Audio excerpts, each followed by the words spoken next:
Greetings. Welcome to the Captive Desk. Please join me in welcoming my special guest from tomorrow, direct from Australia, Mark Reid, to the Captive Desk. Good morning, Mark. How's tomorrow looking? Good morning. Yeah, it's looking fine. A little cold, but it's good. How are you doing? I'm doing well. How are you doing? I'm doing fantastic. We had a beautiful day here. I was in shorts. I Hmm. was out getting the gardening going and everything. Nice. It was it was wonderful. I had a fantastic day. Topped it off with grilled some dinner, and now I'm talking to you. So it's a great day. That's awesome. Yeah. All right. Yeah. And Well. and and Um. please extend a happy birthday to Mrs. Reed. I understand you guys enjoyed her birthday Yeah. yesterday, and I hope you had a wonderful Hmm. time. Yeah. We stayed in. Ate like bad food and watched movies. It was fantastic. The best That's ever. great. So yeah. Yes, it Whatever is. she wants to do is fine. And she just said, no, I want to stay in. So that was really nice. But I just had a day off to sort of spend some time. It was really good. I really enjoyed it. But thank you so much. And it's my pleasure to be here, actually. Um, we've met really early on, actually. We've known each other for a while now, very early on in my We bump YouTube into kind of each other career. now and then. Yeah, Yeah, yeah, absolutely. You've I been I, around I get since I around. was yeah, since I was sort of making ninja raids on Amy's streams, kind of thing. So yeah, I it's I really was good to see for you. a long time. I was floating around just as Dave, and then Mhm. about a year ago or so, I started my channel, and then it went to Captive Desk. So, but Do before you mind that, if I I was ask a question? At the seeing risk you of around more. hijacking the interview, I No, might no, ask the go ahead. question: Why You're captive my you're desk? my Why? guest. Go Why? ahead. Oh no, no problem. If you give me half a chance, I'll interview you. Just watch out, because that will Okay. happen. Captive What? Desk is an Yes. anagram for Skeptic Dave. Okay. All right. No, that's fair enough. Yeah, I And just thought there's you had like maybe some slave market going or something. You had people in the basement doing sewing or something like that. a lot of people ask, and it's a good topic to to bring up or whatever. But there's a lot of Daves, Yeah. Professor Dave, Oh yeah. Dave and Bob, and so Hmm. I was trying to mix things up, and Sure. some of them just weren't working out anything in the anagrams that made any sense. And Hmm. then so I tried Skeptic Dave, and I got Captive Desk, and it's like, okay, like you come to the Hmm. desk, and so that became the name of it. And then I drew a desk, and so everything's became the desk. Yeah. Sure. No, it certainly sticks in the mind. I think that's a really good And there's idea. only one Um, Well, yeah, yeah. I think if I had so had any far. kind of marketing sort of talent at all, I would have gone with something other than just my name. But I probably came in from a completely different angle, doing debates and stuff where it was just my name. Like, so it wasn't really important to have any kind of branding. I was just going, hey, here I am, and I'm debating under this name. That's fine. That's how I Yeah. started out. So you Yeah, know that's what I that, say. I was just Dave, I was yeah. Dave all over, so then yeah, so this is just but when I'm Captive Desk, I'm a alter ego. So everybody's welcome at the Mhm. Captive Desk, and I'm not looking for any dumpster fires or to put anybody Mhm. on the spot or anything. Friendly environment, everybody's welcome to whatever you want to talk about, everybody's welcome. And as long as it's civil, you're welcome to come on. Mm. Um, yeah, I don't like dumpster fires except to enter them and um, see how you can sort of navigate those waters, kind of thing. Like, really challenge yourself to try to get a dumpster fire to have a decent conversation, which is a weird thing to say. It's a weird thing to do. I get you, but with room rumbles, I'm generally going into where I know is going to be a dumpster fire, trying to be as civil and professional as possible, if that makes sense. And I think there's a sort of I enjoy them now and then, but I just yeah, yeah. I'm getting the gray hairs, and it gets a little Mhm. old. Yeah. Yeah, I don't know. I mean, yeah. I think that part of my channel, really, if you're doing debate, you just dumpster fires is something you've just got to deal with. I Essentially, like, it's just yeah, something you've I got like to. to watch. I don't need to be in it. I just like to watch. Yeah, I think it's something you just have to deal with in the sphere that I'm in, kind of thing. Like there's certain people, and you sometimes you never know who it's going to be. Like you'll have a debate against somebody, you check out their previous debates, they're fine, and they'll just dumpster fire. They'll just go for the absolute meltdown of a debate. So, but that's okay. That doesn't mean you have to participate in that thing. But it's very hard to sort of rise above it. I think. If you've been watching modern day debate recently, a guy called Ozian, who's a friend of mine, I love him. He sort of rose above a dumpster fire, and it was magnificent to see. He was really good, but yeah, that's just it's just a hazard of the business. Well, before we get to that, I Mm. want to introduce my guest properly. For many of us, Mark needs no introduction. I see a lot of people in the chat that know Mark. Good to see everybody out there. Hi, But everybody. if you haven't caught Mark around the YouTube yet, I have an intro ready. So here we go. Mark Reid is an avid debater and interlocutor. He is engaged in at least 12 debates on Modern Day Debate, and perhaps that many as well on SFT's channel. You can also find him debating and engaging on Amy Newman's channel, Debate Me Brah, on Debate Cafe with Snake, on Praise I Am's channel, or hanging out over with Math Pig. To be honest, Mark, I lost count trying to tally up your debates. Safe to say, though, Mark has done dozens of debates and engaged with many folks on numerous topics on many channels, and that as well includes at the Captive Desk now, too. Yeah. Mark has a good demeanor. He's well prepared, and he does a great job of steering back to the topic and knowing when the gish gallop is afoot. I enjoy Mark's style of staying on point and often bringing in the consensus of experts that say otherwise, so the audience is made aware.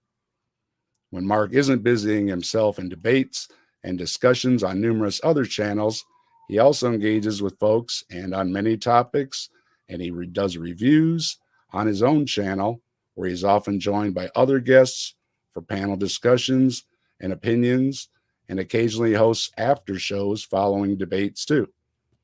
You can find Mark's channel easily with the link in the description below, aptly named Mark Reid, where you may find over 148 videos posted with over 60,000 views. And while you are there, like and subscribe to Mark's channel for a lot of great content. From the description, Mark welcomes folks to a channel that gives a secular humanist perspective on theology, philosophy, morality, science, and more. So grab your favorite holy book and make sure your tinfoil hat is on, because Mark Reid has decreed, no theist shall mislead nor impede by misdeed. And that's just fantastic. Welcome, Mark. I've been looking forward to talking with you and hearing your perspectives and experiences as an avid debater, guest speaker, panel member in many debates and discussions, but also from the perspective that you are literally around the globe from me, exactly 12 hours difference. Yeah. Many of my guests have been across from the U.S., although my talk with Adam, who lived here too, was from the Holy Land, as he was working at the University Physics Lab in Israel at the time. Hearing from folks not only across from my country, but across the globe as well, I hope broadens the discussions, opinions, and ideals. But before we get back to your YouTubing, Mark, can you share us a bit about from the beginning? Were you born and raised in Australia, and whereabouts? Yes. Yeah, I was born and raised in Perth. I've always lived in Perth all my life. I've traveled a bit, but I don't really see the need to leave. It's a really, really beautiful city. I've often described it as the world's largest country town. So it's a city with a town mentality kind of thing. With that's good and bad. So it has that sort of everybody's friendly, everybody's the friendliest people, but you have that thing of it's a smaller city than I would like, so you can't get lost in it as easily. It has sort of a few people that are a bit backwards kind of thing. Like it really is a country town made large, which is good and bad. Has its benefits, has its negatives. So yeah, I mean, I grew up in the northern suburbs of Perth, sort of almost on the beach, kind of a couple of streets back from the beach. So that was a big part of my early life. Australia is very similar to the US. There are a few cultural differences, and we can talk about that if you want. But essentially, it was just an ordinary upbringing with my parents. Who my dad was an electrician. My mother was a psychologist, or had a psychology degree. She did all kinds of management stuff and sort of urban planning kind of things, with the focus being on social psychology, essentially. So yeah, that was an interesting upbringing. And so growing up, I kind of went into the sort of tech support field. Just phone work and just helping people with their problems with internet, essentially. And internet was really my focus. So going through school, I kind of had a really rough time. I had autism, but nobody knew what it was at the time. So undiagnosed autism, undiagnosed ADHD. So struggled a lot in school, struggled a lot socially in school, because being on the spectrum, had social difficulties. And sort of, came out of that, worked in multiple different jobs, worked in phone work, which the IT part of it managed to compensate for the other sort of social aspect of it. So that was the best thing that could have happened to me. But I kind of learnt that as you go along. You learn these skills as you go along. And coming into it, it was kind of therapeutic then to do it then. Yeah, it kind of was, and I think that even though people on the spectrum may have difficulty originally with some of the social skills, it is something that they can learn, but it does take maybe a bit more energy and effort for people on the spectrum to sort of do that social thing. So there's times where I do have to take a rest, because it does take a lot of energy, especially with a lot of people around. Like it takes a lot of energy for me to keep up with a lot of people. One-on-one is way more preferable for me, but that's okay. I don't mind a group. It's just sort of watching out for cues and sort of these things. But I think that part of it is that so people on the spectrum will analyze a lot. They'll analyze body language and things like that. But because when you're working on the phone, of course, you can't see anybody. So what you're doing is analyzing tone and cadence and rhythm of speech kind of thing. So my mind naturally went to how they're talking, what tone are they using, what cadence are they using, what tempo are they going at, kind of thing. And so I naturally analyzed that. So yeah, I'm completely waffling now. So that's basically my childhood. So that's where I went through. So eventually I got into tech support for the Australia's second largest internet company, and then the largest internet company, kind of thing. So I've worked for both, and done a wide variety of roles over both in the telecommunications industry. Did you have an interest in that kind of field early on then, or it was a decision that you made? No, it was okay. No, I was always interested in computers. My first computer, I loved it to death. Never forget it. It was a Commodore 64 kind of thing, programmed in BASIC, good old BASIC. The old press play on tape, is hilarious. Or if you wrote a program in BASIC and you wanted to save it, you had to push the record and play button, like record it, and just fantastic, just fantastic stuff. I remember my first disk drive on that thing. It was like a solid brick that was bigger than the computer itself. You could beat a burglar to death with this thing. Like, it was just, it was amazing, like, and so that kind of stuff has already sort of fascinated me throughout my life. Sort of and I do really like the logical aspect of programming. Like, it's all just perfectly logical. It suits my mind. Because my personality type, we're talking about this the other day actually with a panel on autism, that my personality type is INTP, which is a very, very rare personality type. It's basically called a logistician. Basically everything is logic, everything is sort of, series of logical pathways and gated decisions kind of thing, which is really interesting to me, because of course my mum was a psychologist, so she would get to the Myers-Briggs personality types and do all that stuff. So yeah. And if you don't know what I'm talking about, Myers-Briggs is sort of a personality analysis system. It isn't like definitive. You don't go, hey, this is my personality, that's what I'm like. It's not like that, but it does give, sort of a bit of insight into sort of designations of how people think, which is kind of interesting.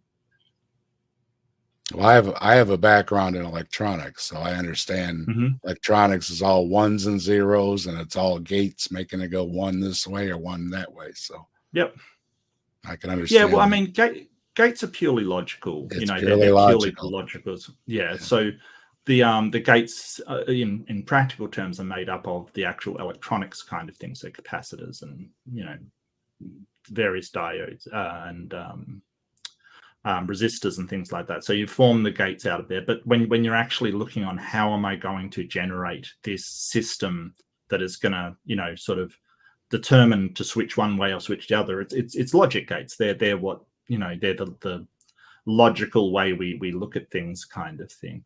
And it's interesting to me when sort of I started to do YouTube and delved into a bit of philosophy, because I mean I know some philosophy, but I would say that I'm a dabbler. I wouldn't even say that I'm well versed on it. I dabble in philosophy. I know a bit about it, but I wouldn't say that I'm anywhere near as read as I would be or could be. But it's interesting. You have stuff like De Morgan's theorem, which is used in electronics. If you don't know that theorem, it's basically that you have a not two AND gates equals not two ORs, and vice versa. So not two ANDs equals not OR kind of thing. So the same theorem applies in philosophy. Like, I came across the same theorem in philosophy. I'm like, oh, whoa, wait. So there's more to logic gates than just, they don't exist and they're not a thing. They also apply in logic as well, which is just awesome. So most of the logical things that we do in electronics sort of also exist in philosophy, which is just an amazing overlap, to the way that we think and perceive things. Now, you mentioned that you had it a little rough in school. Do you have siblings or anybody that you hung out with? Or I do. I have a brother, an older brother. So yeah, my older brother was sort of a bit distant, but he's always been around, and sort of he has a military background. So he went to the army. From the army, went to police. Just always in the military kind of thing. Always very, very happy with the structure and organization of the military. I did apply for the military once. I did apply once. I went to become an air-based defense guard with my cousin, and I was told I was too intelligent and too altruistic to be a air-based defense guard, and got turned away. So rejected from the military. Yeah, who would have thought? I don't think I would have been rejected from the American military. I think they'll take just about anybody, to be honest with you. Well, nowadays it all kind of depends on the politics, but yeah. Well, I think the surprising thing about me with all the debates that I do is I never did physics in school. I never did biology in school. I did basic maths. I really didn't get my education from school.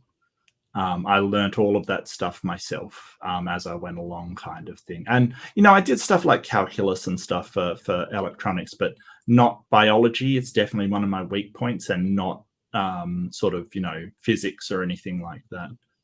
So I think I I have a love fair grasp of them. I love science classes. But I always Mm. struggled in math.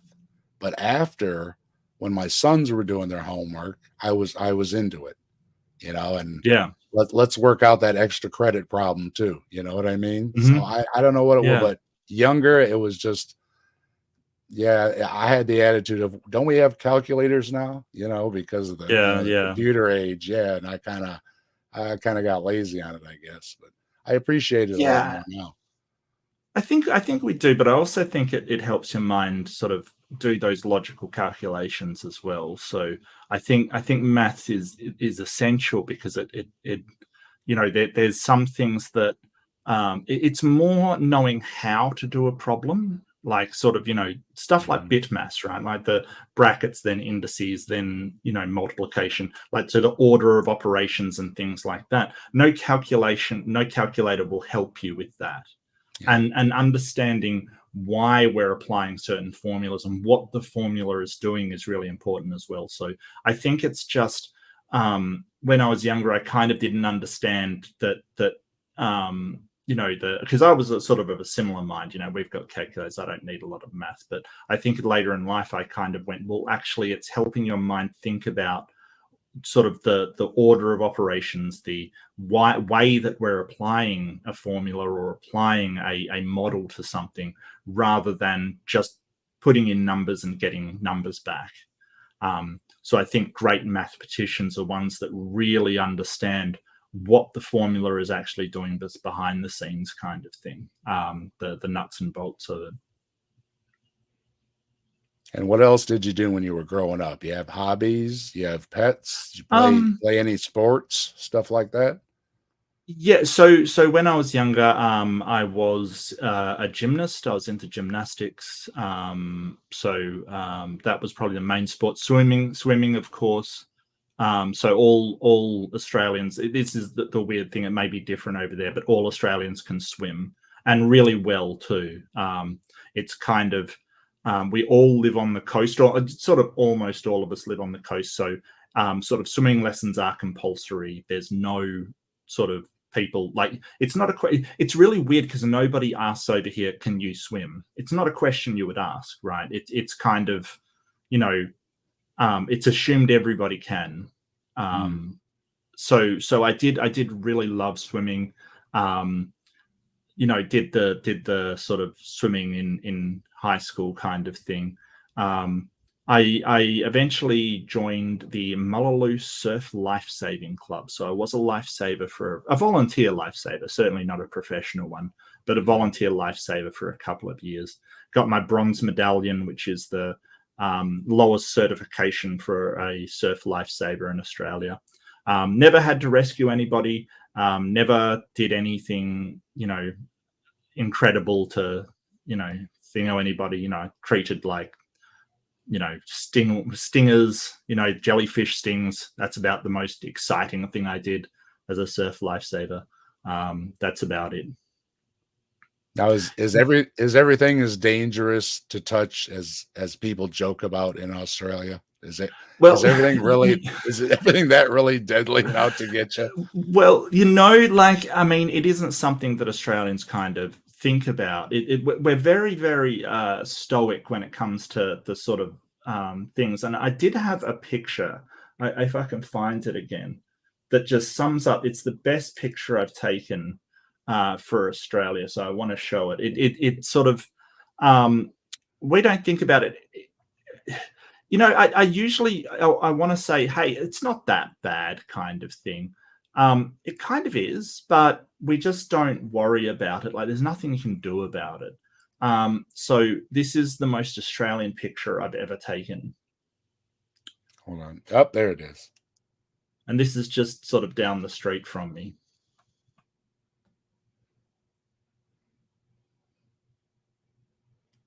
Looks like a park here. Yeah, just read the sign. Yeah, except I see it was a snake on the sign. Yeah, snake risk area is what it says. Uh-huh. Uh-huh. We have So we have don't feed the Bigfoot area signs here. Oh, nice. That's awesome. Where are you again? I am in Ohio. Ohio, right. It's Midwest. right underneath the Great Lakes. Okay, yeah, nice. I gotta say, we have lots of water. We have lots of water. I've met a few people from the Midwest and just lovely people. Like East Coast can be a bit prickly sometimes. California, they're cool. Everyone's cool from the America that I've met, but Midwesterners just are so nice, like just really nice. Yeah, but we do get a lot. Have you been here? A lot of danger. No, never.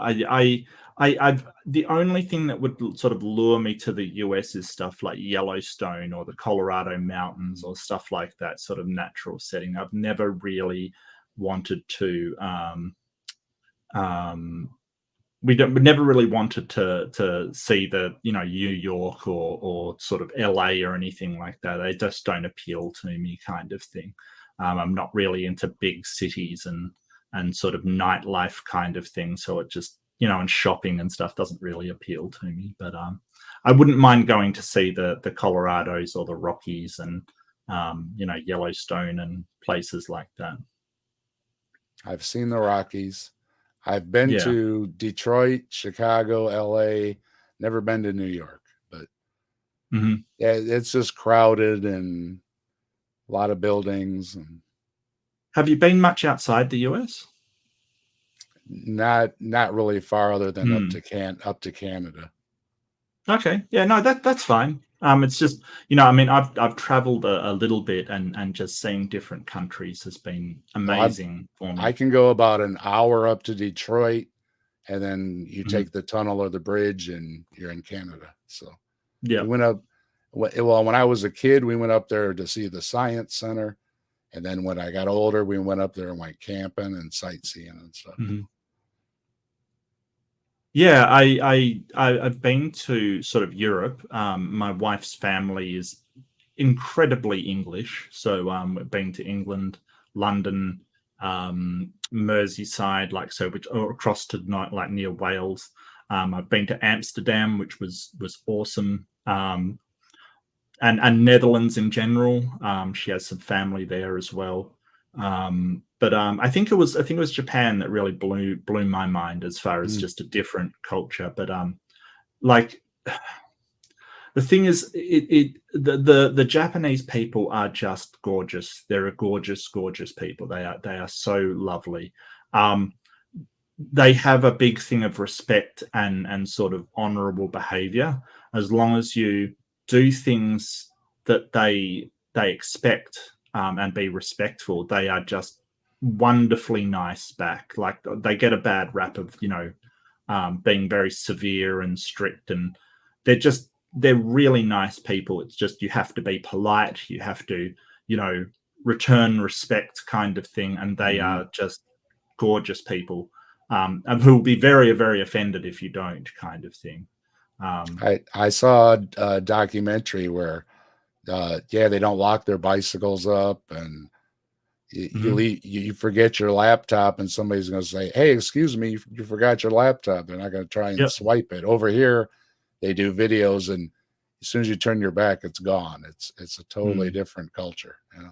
The one thing that I saw that blew my mind was like Tokyo is a massive city, like incredibly massive. Traveling all throughout Tokyo, never saw one cigarette butt on the ground. Not one. No litter. It is the cleanest city I've ever seen, and in a city that big, that's incredible. Like the pride they take in sort of, making sure that everything is cleaned up, everything, nobody's just throwing litter on the floor. Just absolutely gorgeous, and sort of, I think Tokyo's one city that along with Amsterdam, and it's sort of riding bikes everywhere, which is a whole another trip completely.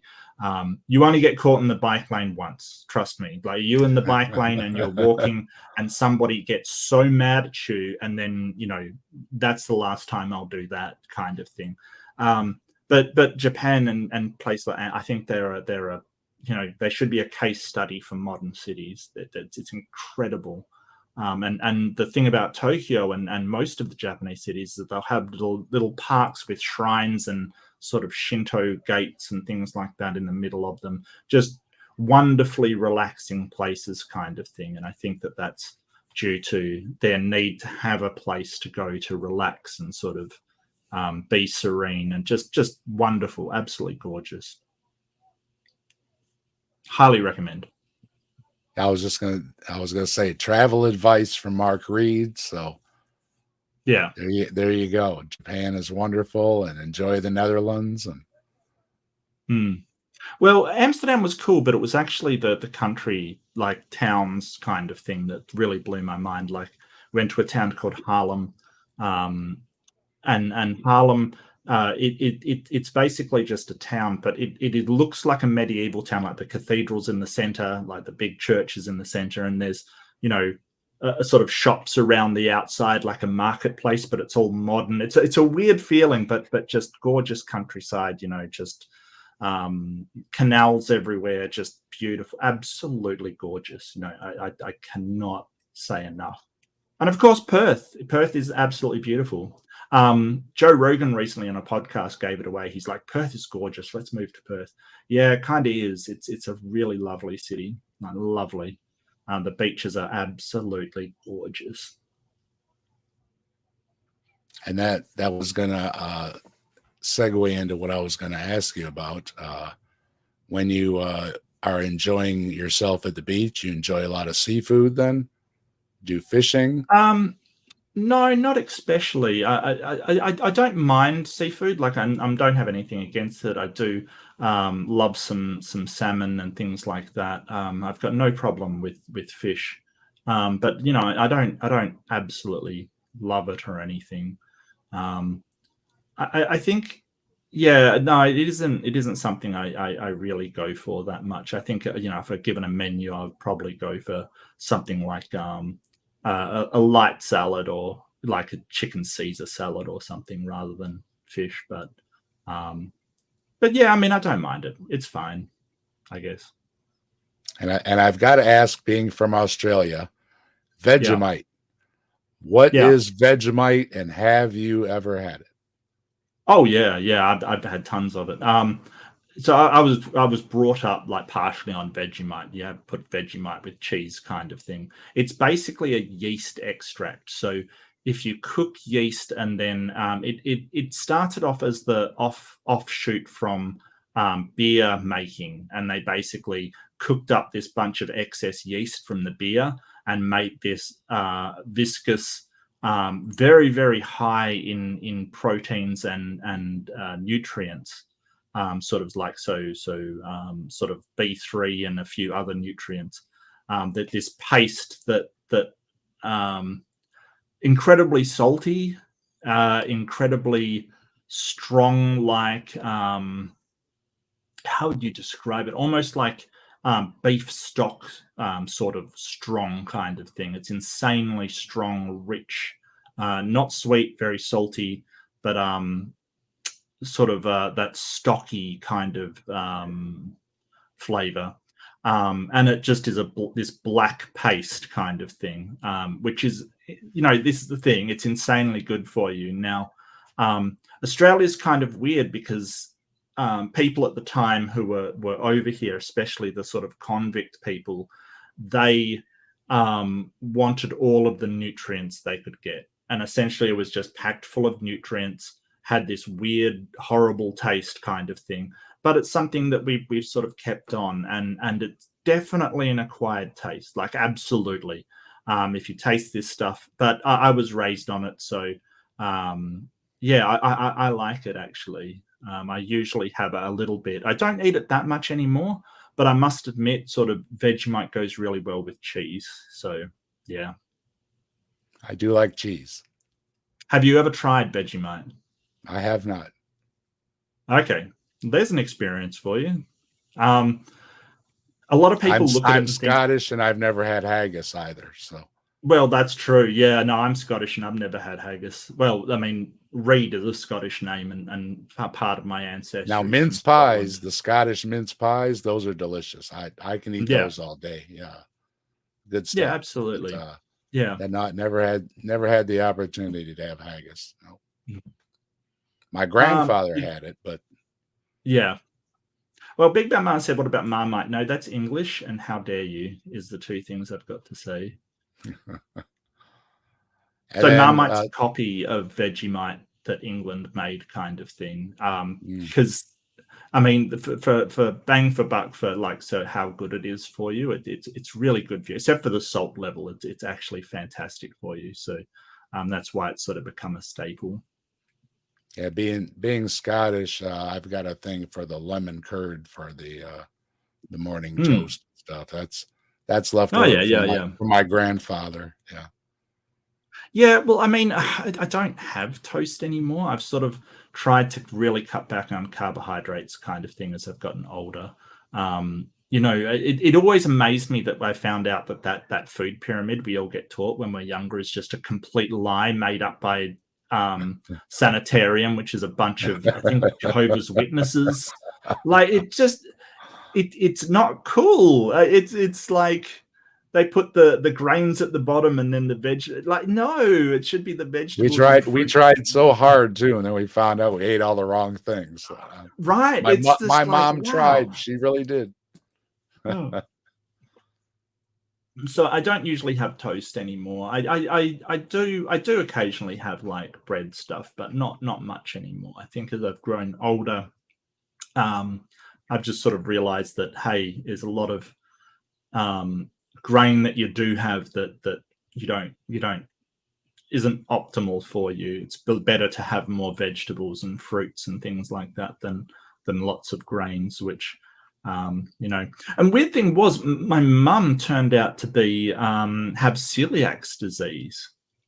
So growing up, I went from this period of toast for breakfast and all this stuff. Are you aware what celiac disease is? I've heard of it. Yeah. Yeah, so it's an allergic reaction to gluten, which is in wheat products and used as a thickener for other stuff.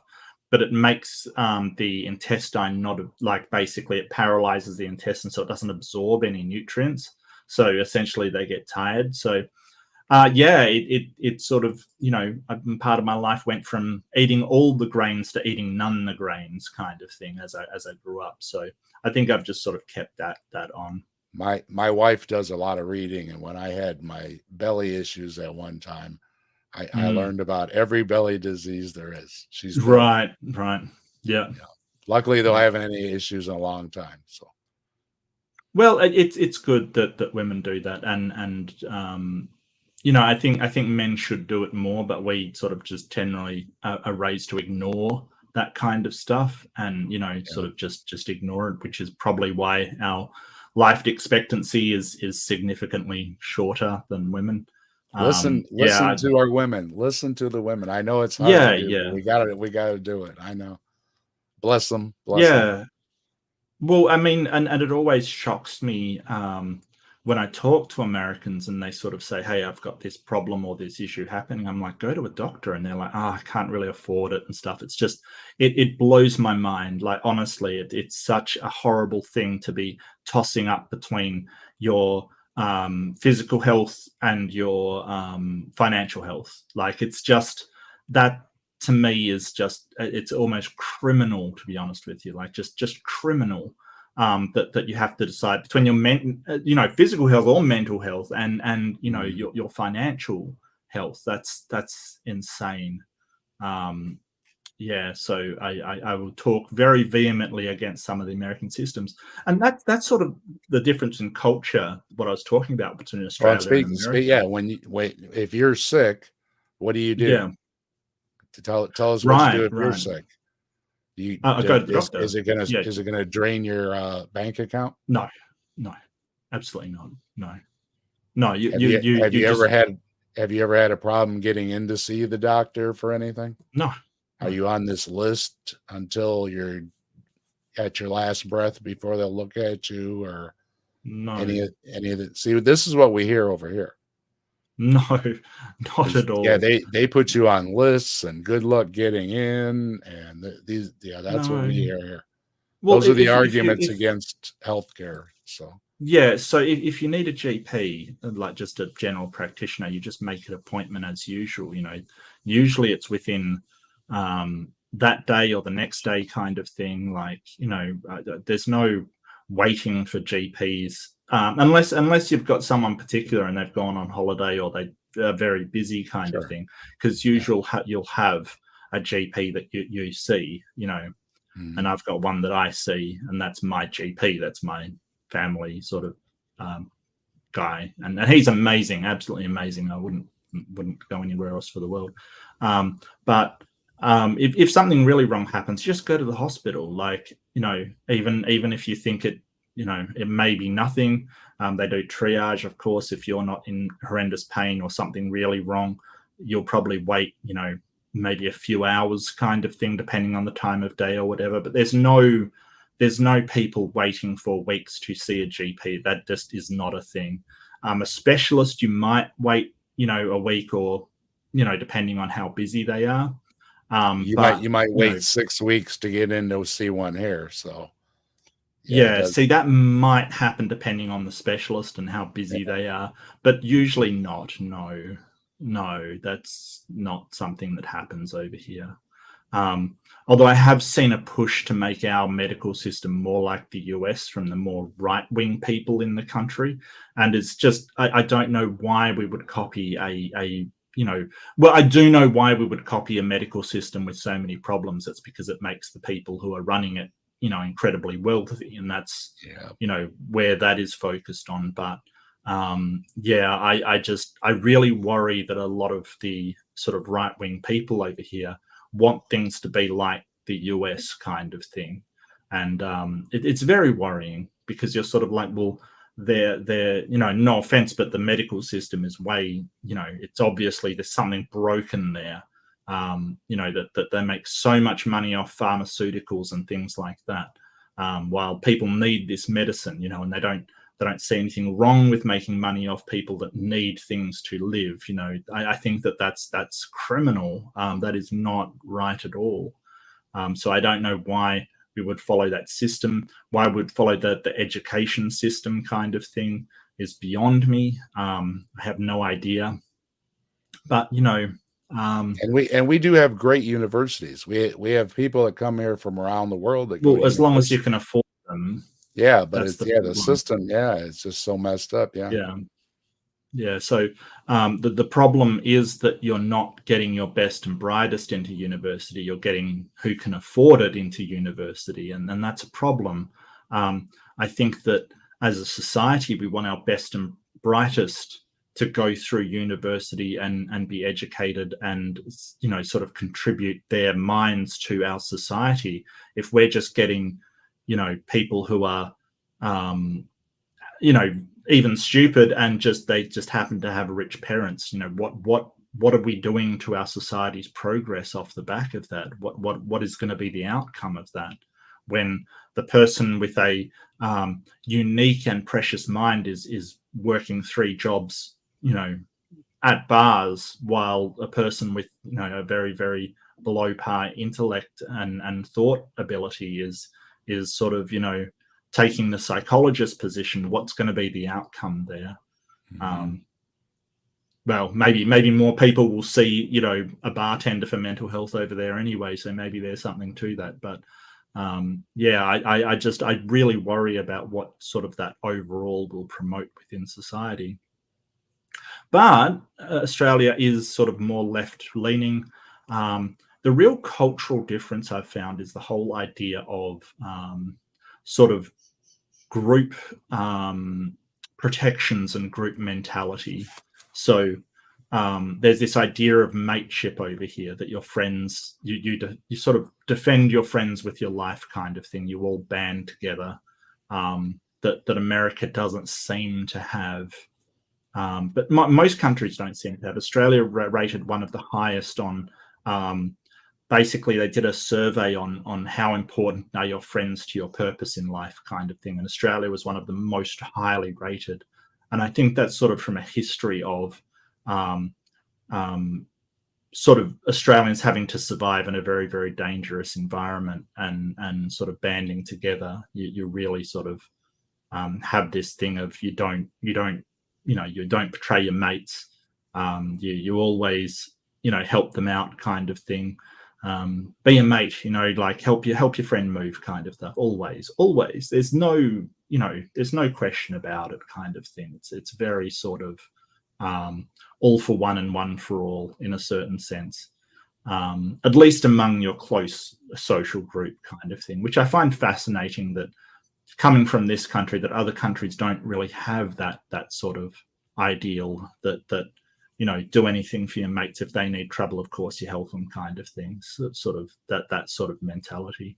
But on the flip side, I think Americans have that for their family, kind of thing. They're very, very protective of their family, so their biological family and their children and things like that. Yeah. But the big elephant of the room is the gun problem over there, which I've been very vocal about. I will still be very vocal about.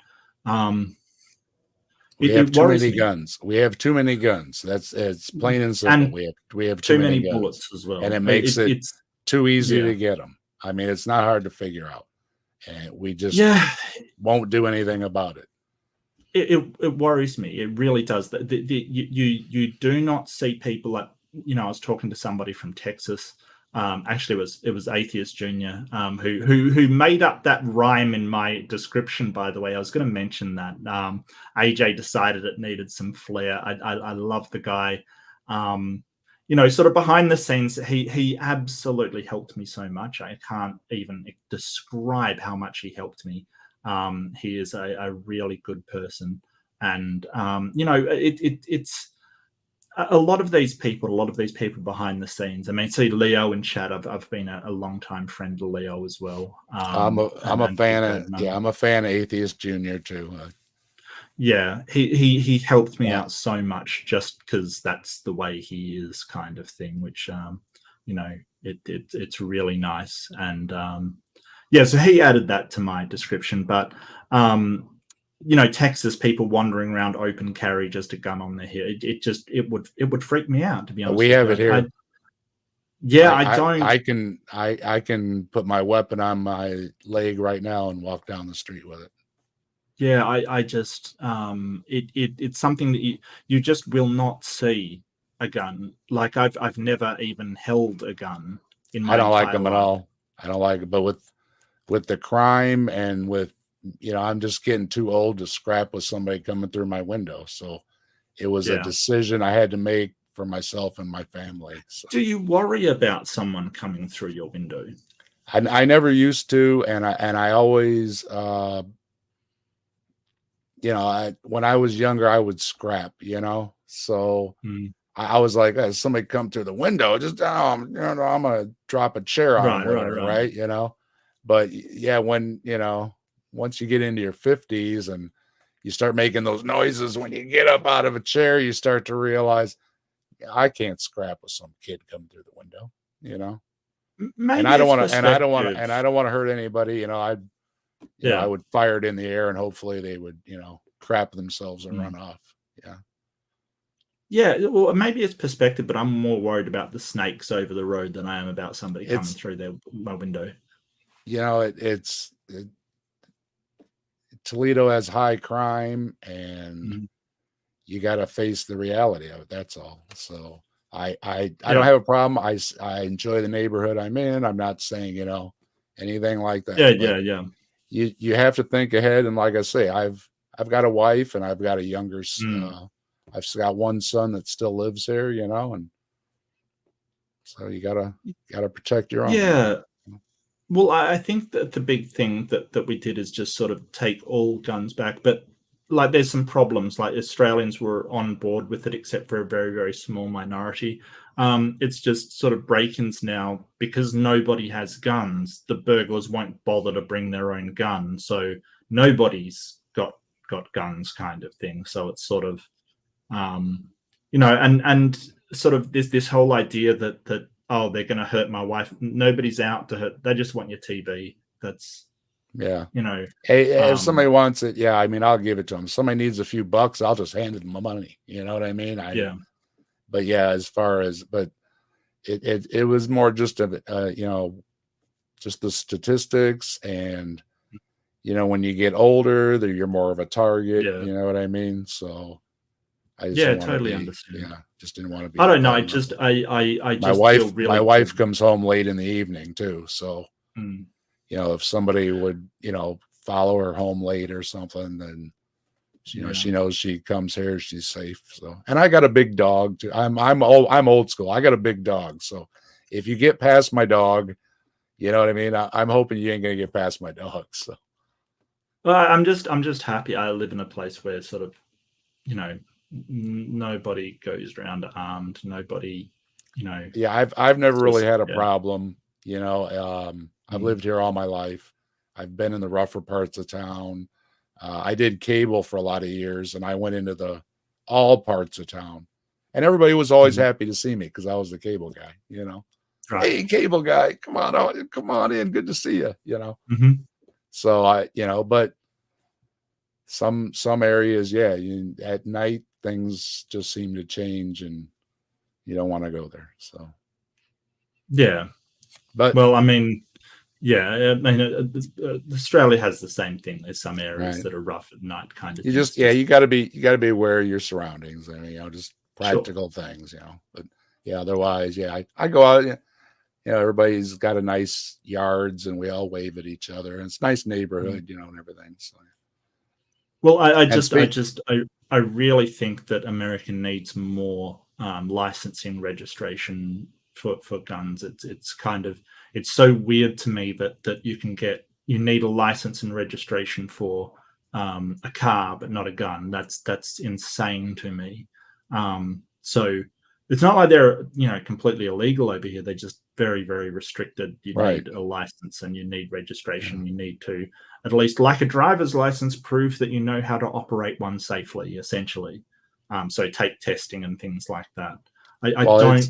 The culture, it's so ingrained in our culture. It was ingrained in ours. It's really gonna take something to get it, but yeah, it was ingrained in ours. If we would put it to a vote, we might be able. I think enough people would vote to pass things, but as soon as it gets to the politicians and lobbyists and everything just dies. So I don't think so. I think about 60-something% support sort of restrictions on guns. That is not enough to amend your constitution. You need 75%. No, yeah, I mean, yeah, but as a popular vote type thing, yeah. It's moving in that direction, yeah. Well, you can't. That's the problem, that the Constitution says that your right to own firearms shall not be infringed. So the problem NRA, then comes. The NRA spends a lot of money lobbying, so. Right. So and you can't sort of override that without changing the Constitution. The Second Amendment, isn't it? Second Amendment is incredibly. Most of us don't want to ban weapons or anything like that. We just want common sense things. Yeah. It's just difficult to get anything done, anything at all. It would be better if you just applied the same rules to driving as you did to guns. Like that would just change the landscape entirely. Like sort of, so there's, people that can't own and drive cars, like people with certain conditions or, sort of mental health conditions kind of thing. You need to register, you need to take a test, you need to be licensed, and make sure that you're up to date on your, road rules, as it were. I speak to gun owner. Most gun owners don't have any problems with that, as long as their biggest worry is that they're not going to be allowed to have something that they've always had. It's not so much I'll go get a permit and a license or whatever. So but yeah, they want to put it in. What the word always scares me is comprehensive. In other words, if they can't get everything they want, they don't pass anything. So even if there's a bunch of things everybody agrees on, that doesn't matter, because they won't get everything they want, either left or right. Mm, mm. And speaking Yeah, of left and right, yeah. Mm. what is the atmosphere over there as far as religious attitudes? Were you raised religious? Are there is No, it a big no, religious not in the environment? slightest. I was educated about religion by my parents, so they sort of more or less educated me. I did have an aunt that was religious. She took me to Sunday school once. They did not want me back, so I asked way too many questions, Me too. especially about Noah's Ark kind of thing. Like I had questions, but sort of so. But my mother was like, learn about this stuff and then choose for yourself. She never was like, don't believe in religions because they're bad kind of thing. It was all, hey, these are what different people believe and you can believe them, and here's what they believe. But I was never raised that, hey, this is true and factual, go out there and join the whatever kind of thing. So nominally we were kind of Protestant, like, so probably, Protestant Australian is sort of barely religious kind of thing. It's very, very, sort of like Anglican Church in England kind of stuff. So barely religious, but even my family was so backslidden they were basically just removed from the religion. And I was never raised religious, never baptized, nothing like that. So I think as I've mentioned before, the worst that I got was just generalized woo, as I call it. So astrology and naturopathy and the essential oils and things like that. Just sort of general wooey kind of stuff, which I kind of believed up until sort of my early sort of adulthood kind of thing. I think my trajectory was sort of like I sort of did believe that astrology was real and that oils could help, and a little bit of crystals, but not really. Maybe the crystals have some kind of electromagnetic thing that affect you. No, they don't. They don't do anything, kind of thing. What's really interesting is like placebo effects, but I'll digress. But sort of I went through that. And then it was actually that celiac disease which got me really thinking, because my mother was tired all the time, and I've told this story before. She was very tired all the time, and she tried everything, crystals and oils and even Chinese medicine. The putting bark, and I'll never forget. She had like dried scorpions that she put in this concoction and blend it up, and had to hold her nose and choke it back kind of thing. So Chinese medicine kind of, she tried all of this stuff.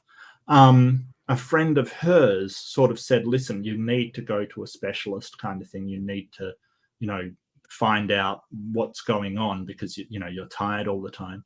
So I was eventually traced back to celiac disease, which is a allergy to gluten. The gluten makes your intestines not absorb nutrients. Tiredness, right, comes out of it. Just bone tiredness, even on waking up, because you're not absorbing the nutrients that you need. Cut gluten out of her diet, and instantly she was better again.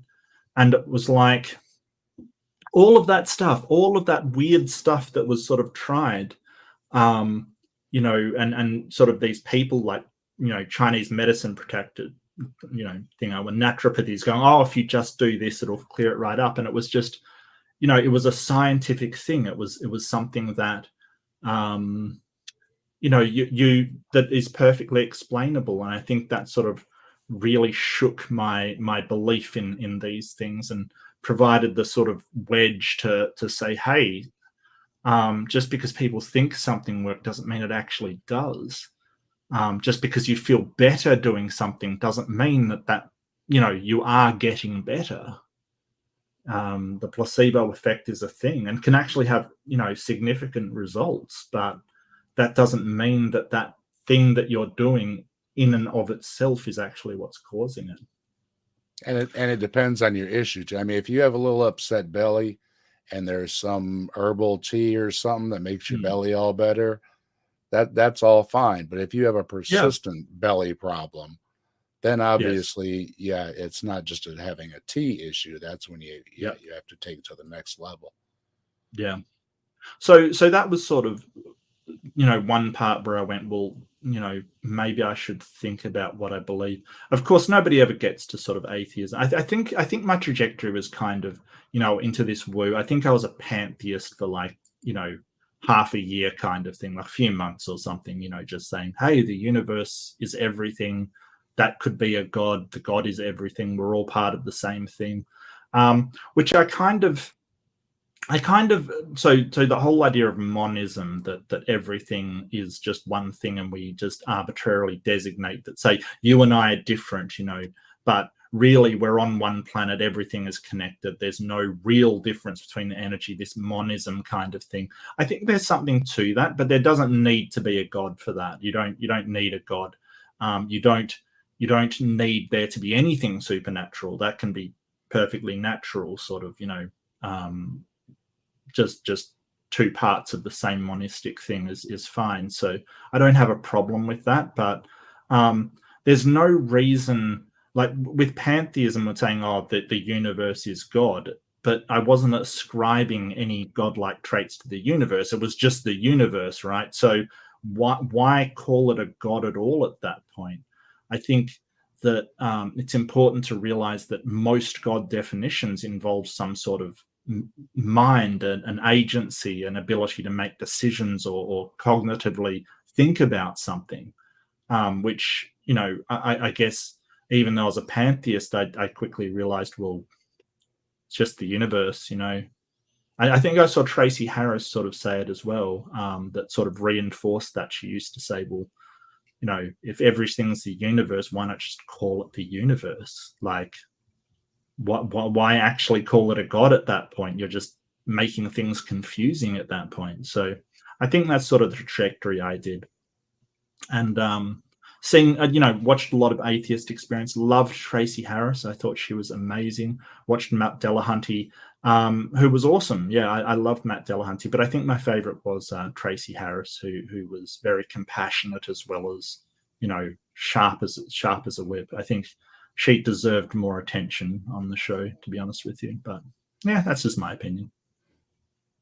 I agree with you. I liked watching both of them over the years. Those great shows.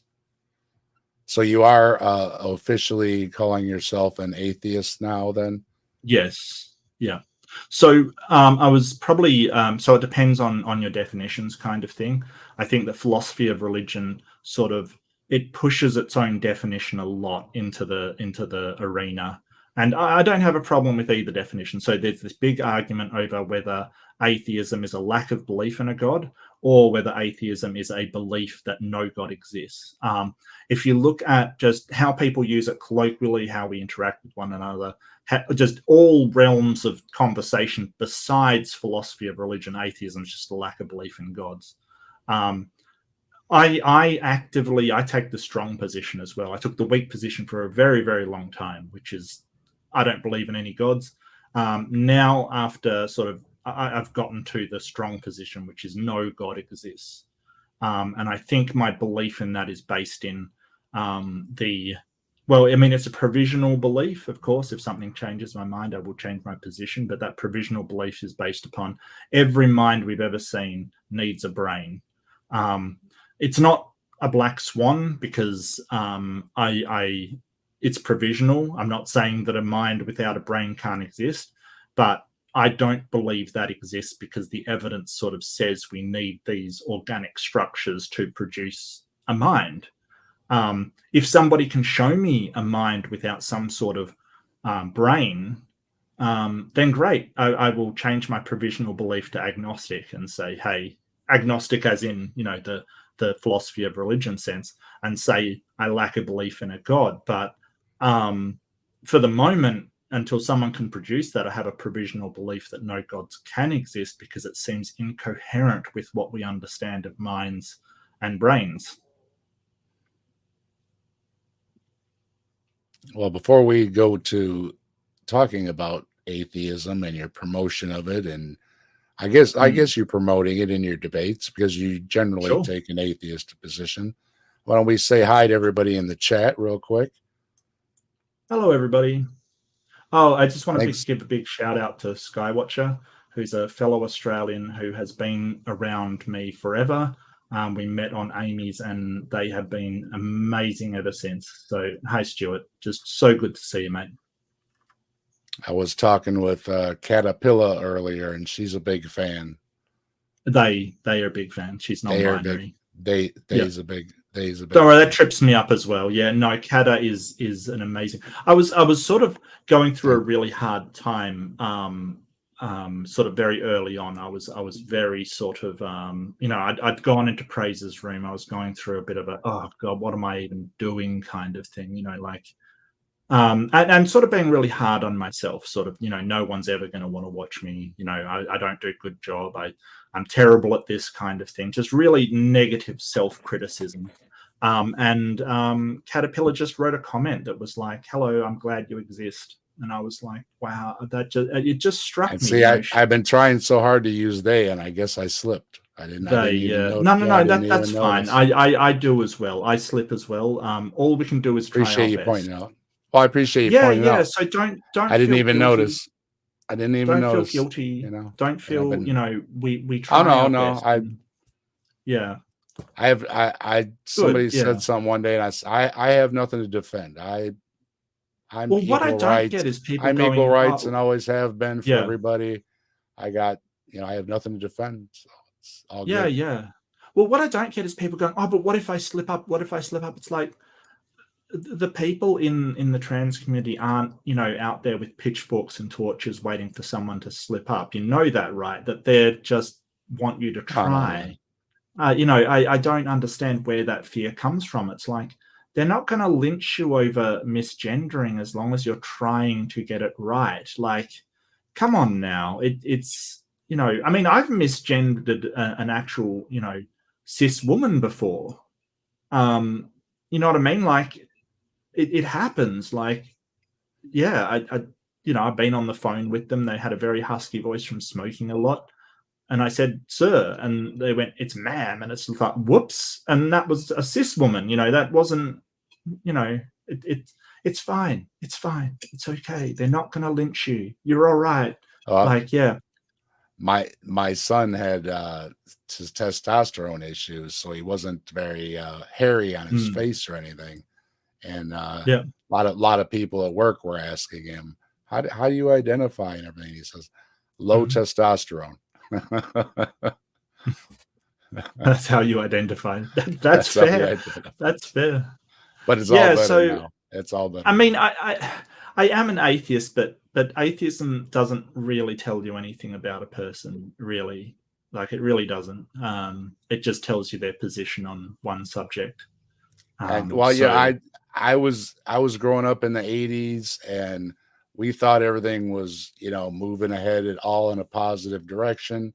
And then, that's this religious fervor recently that's just wanting to squash everything. It's just, I talked a little bit about it in a video I did, that it just seems to be people are just, there was so much change happening. Things were just looking so good that everybody just kind of got scared a little bit. You know what I mean? Like, it was just, everything was just, like they're worried if, wait a minute, everything's going so good, something's going to happen, or, and then now you got this rise of, well, let's go backwards a little bit. And it's like, no. We already went through all that. Why we, the lessons of history, learn the lessons of history are doomed to repeat it. Why do we want to repeat it? Because we had a president that put in a lot of judges and politicians everywhere that are just feeding on this very small minority of this religious fervor going on. And it's heartbreaking because we were all groovy, everybody was groovy. Gay people, hey, we're all groovy. Everything's groovy. Not that everything was perfect. Never saying that. There's always a lot of things to be done. But it is recently, I'm looking back, I'm like, and people, from my generation too, and they're just reverting. And it's like, what's wrong with you? I'm trying to figure it out. And I just, other than just like a fear of Yeah, and with you've got the internet, which is so much going at us, Yeah. 24/7, and just maybe our people's minds are just overwhelmed or something, and we're just we're just losing it a little bit. Well, I think as far as atheism is concerned, I mean that's sort of what's going on is nothing new. All they've done is just change the target that they're using to generate that fear, and nothing's changed at all. A while ago, it's the Muslims, that then gay people. Now it's trans community that they've got this sort of fear mongering thing, and this one's no different. I don't see the difference, to be honest with you. Like, it's just a different topic. It's just a different subject to make the religious people scared. They've done it time and time and time again with all kinds of things, and one of them has been the atheists. Oh, the atheists are coming. The scientist, Oh, we're dreaded here. the It's right, they. right. I mean, there are still places where the atheists aren't allowed to run for office. It's just, and yeah, I mean, That's insane. I've That's heard insane. the loving Christians say there's nothing worse, or there's not much worse than being an atheist.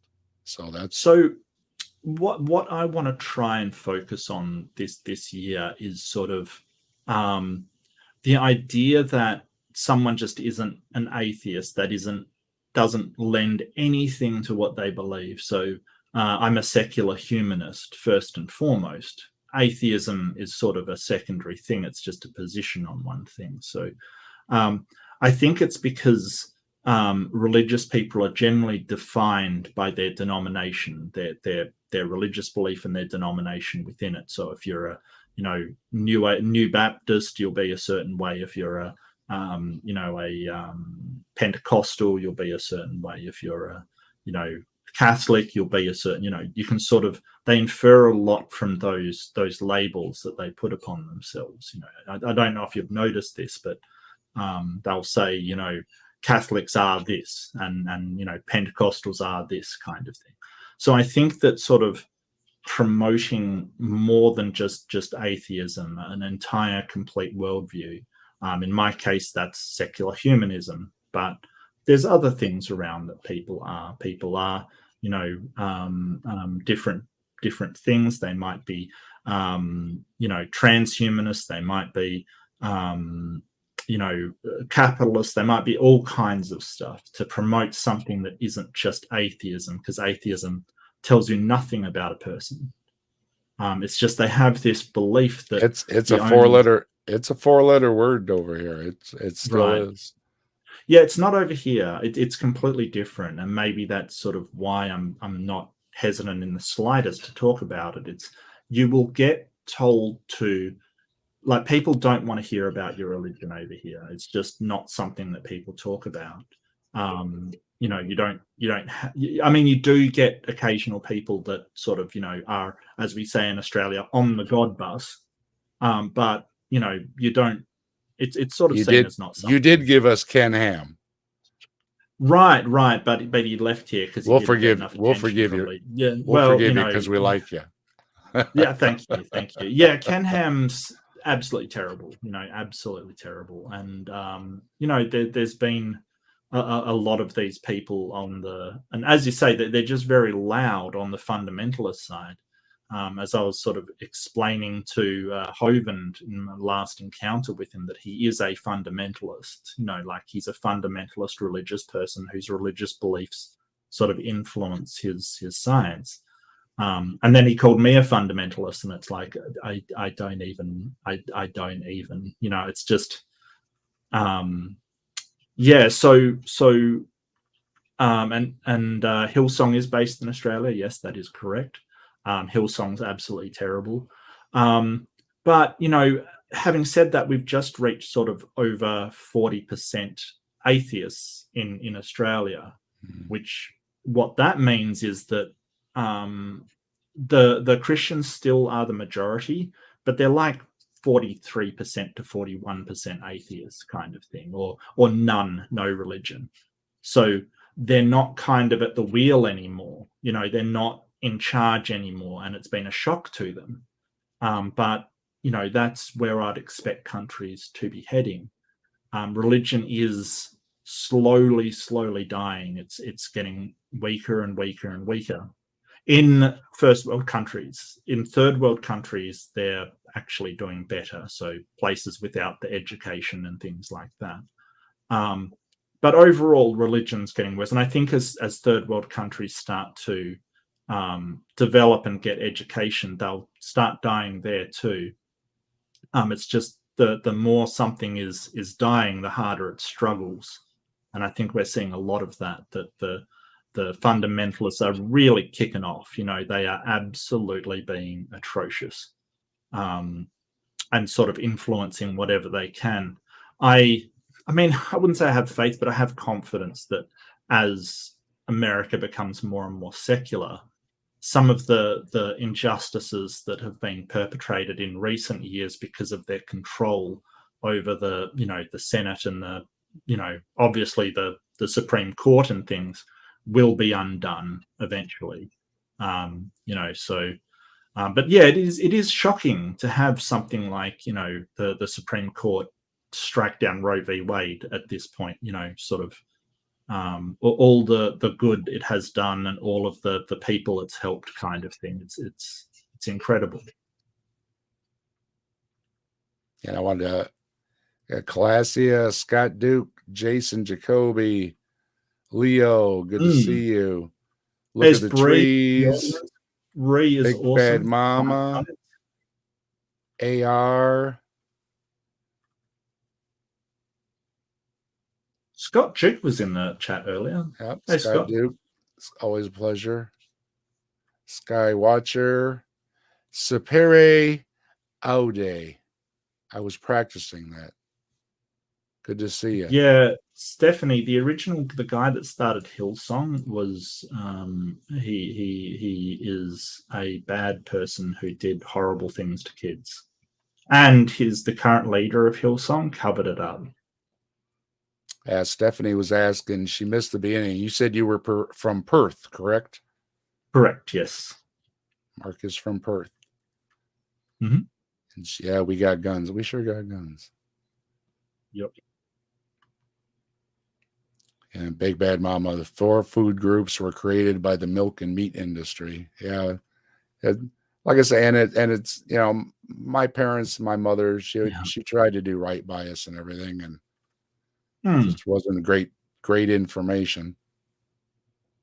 Well, that's I think that's one of the most amazing things about the internet. And one of the downsides to it, like there's a lot of misinformation out there floating around, but like it's weird to have think about a time where somebody would ask a question and nobody could go and find the answer. People just went, well, we don't know. Now it's just like, well, take for instance, can lions and tigers breed? And everyone just went, Now it's like, yeah, just get on Google and find out in 2 seconds flat. That's fine.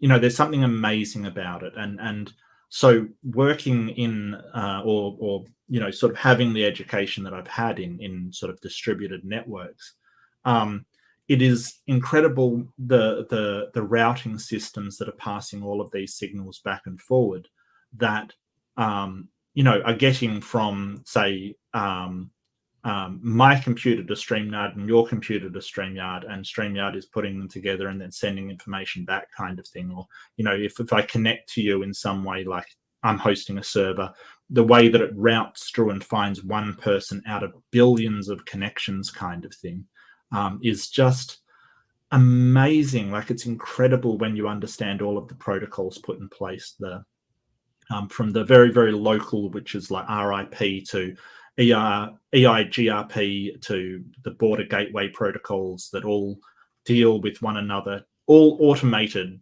just moving these signals around, and do just this incredible job, like just this insanely incredible job. It's rather extraordinary. If you ever get a map of the internet, it's insane. Have you ever seen a map of the internet? Dave? Yes. Seen one? I might grab one. You got a picture? Yeah, should do. And everybody should go and subscribe over at Hive Science and Bree's channel too. She Oh does yeah. great stuff, and I love her stuff. She does from creationism debunking to talking about Bigfoot, and I mean that's Uh-huh. after my own heart if you're talking about Bigfoot. So if you enjoy it, Creationists and Chupacabra. yep, you can get a little bit of it all, and she does great content. She puts a lot of work into it, so go check her out. Yeah, so if you share my screen, this is one of the maps of the internet that blow my mind. So each of the large stars Wow. is a ISP, like a provider. So it's sort of there's no centralized area. This is the thing. The internet's decentralized. There are various companies that they basically keep an eye on how the networking is done, so addresses and things, but there's no central point to it. It's all distributed across multiple ISPs. You've probably got sort of sort of your ISP of being one of these somewhere along the line. It's actually incredible. Like some of the bigger ones might be Amazon, or Google and things like that. It's absolutely incredible. And as you spread out, it all distributes down to smaller and smaller IPs within countries, and then to the users, end users, and servers on the end. Actually, really cool. Like really cool. When I did when I was working for cable, I went to what they called the cold room, and where they had the servers set up in one of the buildings downtown. And you've got the subfloor with all the cabling running everywhere. It's just mind-boggling, and that's just in one room. So yeah. And that's just for a local company server. That's not even getting into the size that you're talking about with Google and everybody. It's truly amazing. And when you see, back in the days of punch cards and then real machines, and now what they can do, and just it's truly amazing. Again, a lot of it came at us really, really fast, and maybe it was a little bit too fast. I'm still trying to I don't figure it out. think so. I think it's very human to get better and better at communication, kind of thing. Like communicating is one of the things that we do. It's one of the reasons why we've survived so long. I think it's essential to humans to communicate, and so that focus on communication, I don't think that's an accident. I think that's very human to make better and better communication systems. I think it is a very human thing to do. From sort of primitive. And is that also what led you to engaging in dozens of debates on how many topics? What spurred you into that? Not really. I don't know. I really like putting ideas up against one another. I can just as a part of my personality type, I can entertain ideas and sort of really pick out problems with them, kind of thing. I can logically examine things and sort of say, hey, there's a problem with this logical connection, that logical connection. It's very similar to sort of the way that you'd pick out logical problems in electronics, or logical problems in coding, kind of thing. I enjoy doing that, so I wanted to sort of debate. And so I started doing it and found that I had not a natural affinity, but I had an affinity because of the work I'd done before. So as part of my job through these telecommunications companies, I worked for the largest telecommunications company in Australia, and I did complaints, high-level complaints, sort of. So, for instance, for about a year, I think it was, one of my jobs was in the outgoing critical complaints department, which was basically when all else had failed, when people tried to help people, they had a number of contacts to the company, and everything had failed. You called them up and fixed the problem. Now, as you could imagine with an internet or telecommunications company, basically a phone company, a customer whose problem hasn't been solved and you're the last resort kind of thing, they would be absolutely furious. And to be honest with you, probably rightly so. Like most of the cases that crossed my desk, I was like, oh yeah, you have a right to be angry. If this happened to me, I'd be bloody furious, right? I mean, there are a few that you're like, okay, that's not a real complaint kind of thing. You're just pulling the piss, basically. You're just having a laugh at this point, But very, very few. I would say that's most people were very earnest in what they just wanted their internet connection. So you would fix it through whatever means necessary, kind of thing. So a lot of that was customer service. It was talking to people, finding out what was wrong. I mean, there's so much that goes into it. There's tone, inflection, rapport, how to get people to trust you, how to get people to, have confidence in you, how to break news to people in a way that they ordinarily wouldn't, how to control a conversation so somebody doesn't get out into the weeds and catastrophizing about things that may never happen, kind of thing.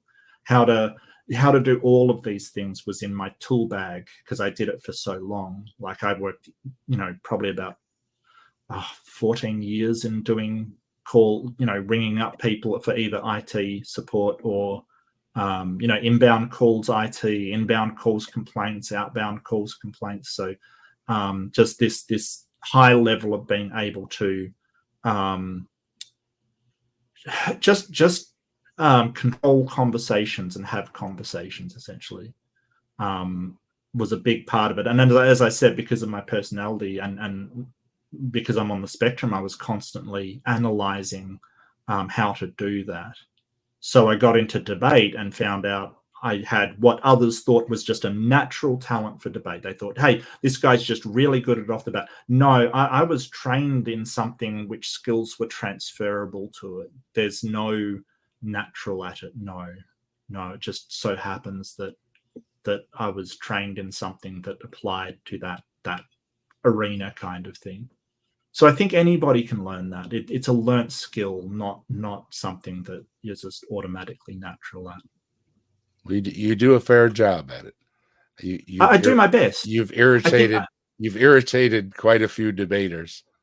That's okay. I mean, I sort of, because of my background, I kind of try to be as professional as I can. I think your professional integrity is something that is, and that's going back to what I said before, how to make people trust in what you say. Well, you could convince them that you are earnest, genuine, and will do what you say you do. Or the easier way is be earnest, genuine, and do what you say you will do. That's the easier way. Just be that person that they can trust because you are that person they can trust. And I mean, I could talk for ages about the difference between sort of corporations when the being honest and genuine isn't a priority for them. It's the appearance of honest and being genuine. And I mean, I could talk for ages on why that's a problem, why, because sooner or later that will fail. You can't have the appearance and have it preserve all the time because you just can't be someone you're not. So the other thing you can do is just be honest, genuine, and do what you say you will do. Take accountability for what you do. Just that professional integrity that says, I am a professional doing a job, so I'm going to do the most professional job I can. And that integrity is so easily given away. It's so easily lost. It's so easy to sort of go, well, I'm just going to, stuff this guy and, I don't really care anymore.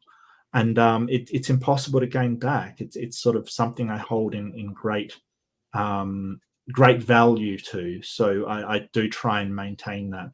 And people are human, that people always muck up. But the important thing is to sort of say, hey, I mucked up. Yeah, I'm sorry. I'm truly am sorry. And sort of just note it and get better for the next time. And that's how we go throughout our professional lives, or at least I hope so. And so that's sort of what I applied to YouTube, because to me, it was like my old job in customer service. To me, it was sort of, how do I get my ideas through to this person, which is exactly what I did in my old job. Someone's like, oh, my internet's never coming back. It's never, it's going to be broken forever kind of thing. You've got to convince them out of that.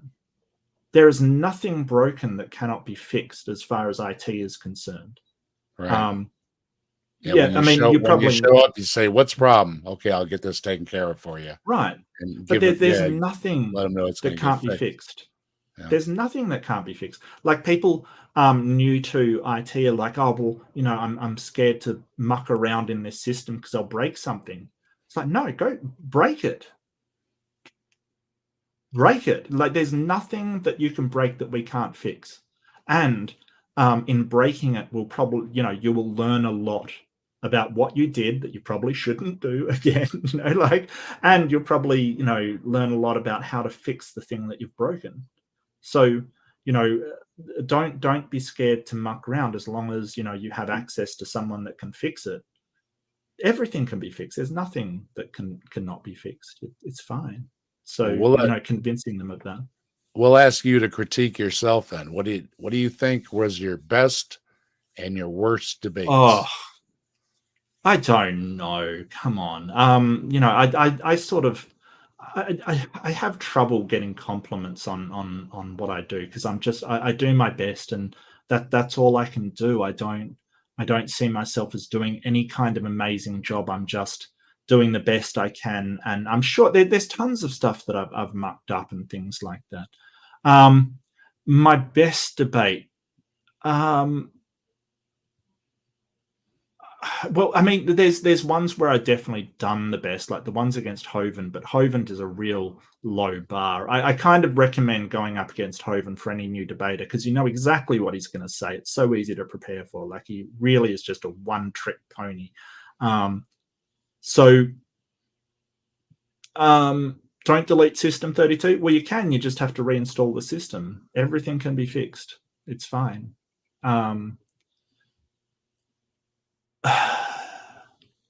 What's my worst debate? I think the one against Mr. Batman was probably the worst one. Like it was just awful. Like I couldn't even get a word in without him being an absolute jerk. That was probably the worst. That was tough. That was tough to watch. That was tough to be in. I'll tell you that right now. That was really tough. I always feel for you. You and everybody else there in the I always feeling for you when I'm watching. Yeah, that was rough. That one, that was awful, and just the sort of meanness of him was just insane. Mr. Batman made my notes here. Yes. Yeah, that was probably the worst debate I've had. Like, because I just could not, like, all in that debate I could do is say, hey, Mr. Batman doesn't want to debate the flood kind of things, because it was about the flood, but he kept going on about how I have no moral standing and things like just random stuff. So that was rough. Howard Stirrup was probably a bad one as well, because he just kept going off on tangents kind of thing. Like Howard he wants to talk about his conspiracies. He doesn't want to talk about anything that the debate is about. I think that one was on dinosaurs or dragons or something, and just off on a tangent, Prince Charles or something. Every time you asked him, so a dragon is a dinosaur, and he just says, "Have you ever picked up a pebble at the beach?" It's like, yeah. And that leads and that another question. Do you really think that they believe some of these things, or are they just looking to just jerk your chain? I mean, now I understand the religious aspect can come in with a lot of these beliefs, but so you've with, just with the described flat earthers and the mud fossil guys and stuff, that's just like, it seems it's way beyond a religious excuse or anything. Well, I mean, you've just described Poe's law. So Poe's law essentially says there is no parody that can be put forward that without some indication, like a winking face or some kind of indication that it's parody, that could not be mistaken for the real thing. Like there is nothing you can do to parody these people that will not be weirder than what some of them in fact actually believe. So there's been multiple times when I've gone, this guy's gotta be turning, like he's gotta be winding me up. And they've been actually they believe that. And there's people that I've like, they believe this and they've been winding me up. I'm really bad at telling whether someone's trolling me or not. So I'm probably the wrong person to ask. I think some of them are just making a buck off of it. I think that some people are just sort of like I have trouble believing that Austin Whitsett believes everything that he's saying.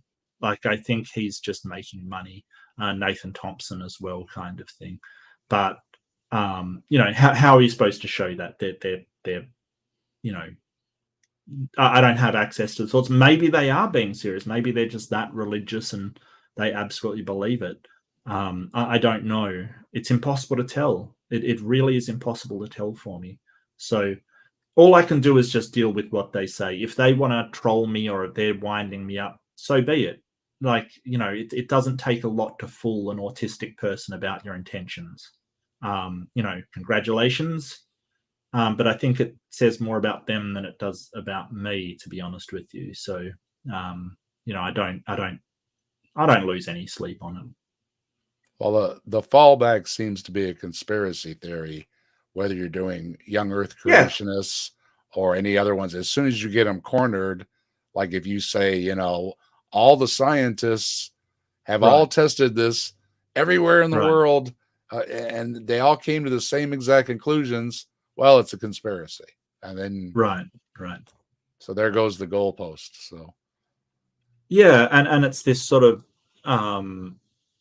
this thinking that if it has to be my religious belief or sort of a belief that everybody in the world is lying, it's going to be everybody in the world is lying. I don't understand how you come to that point.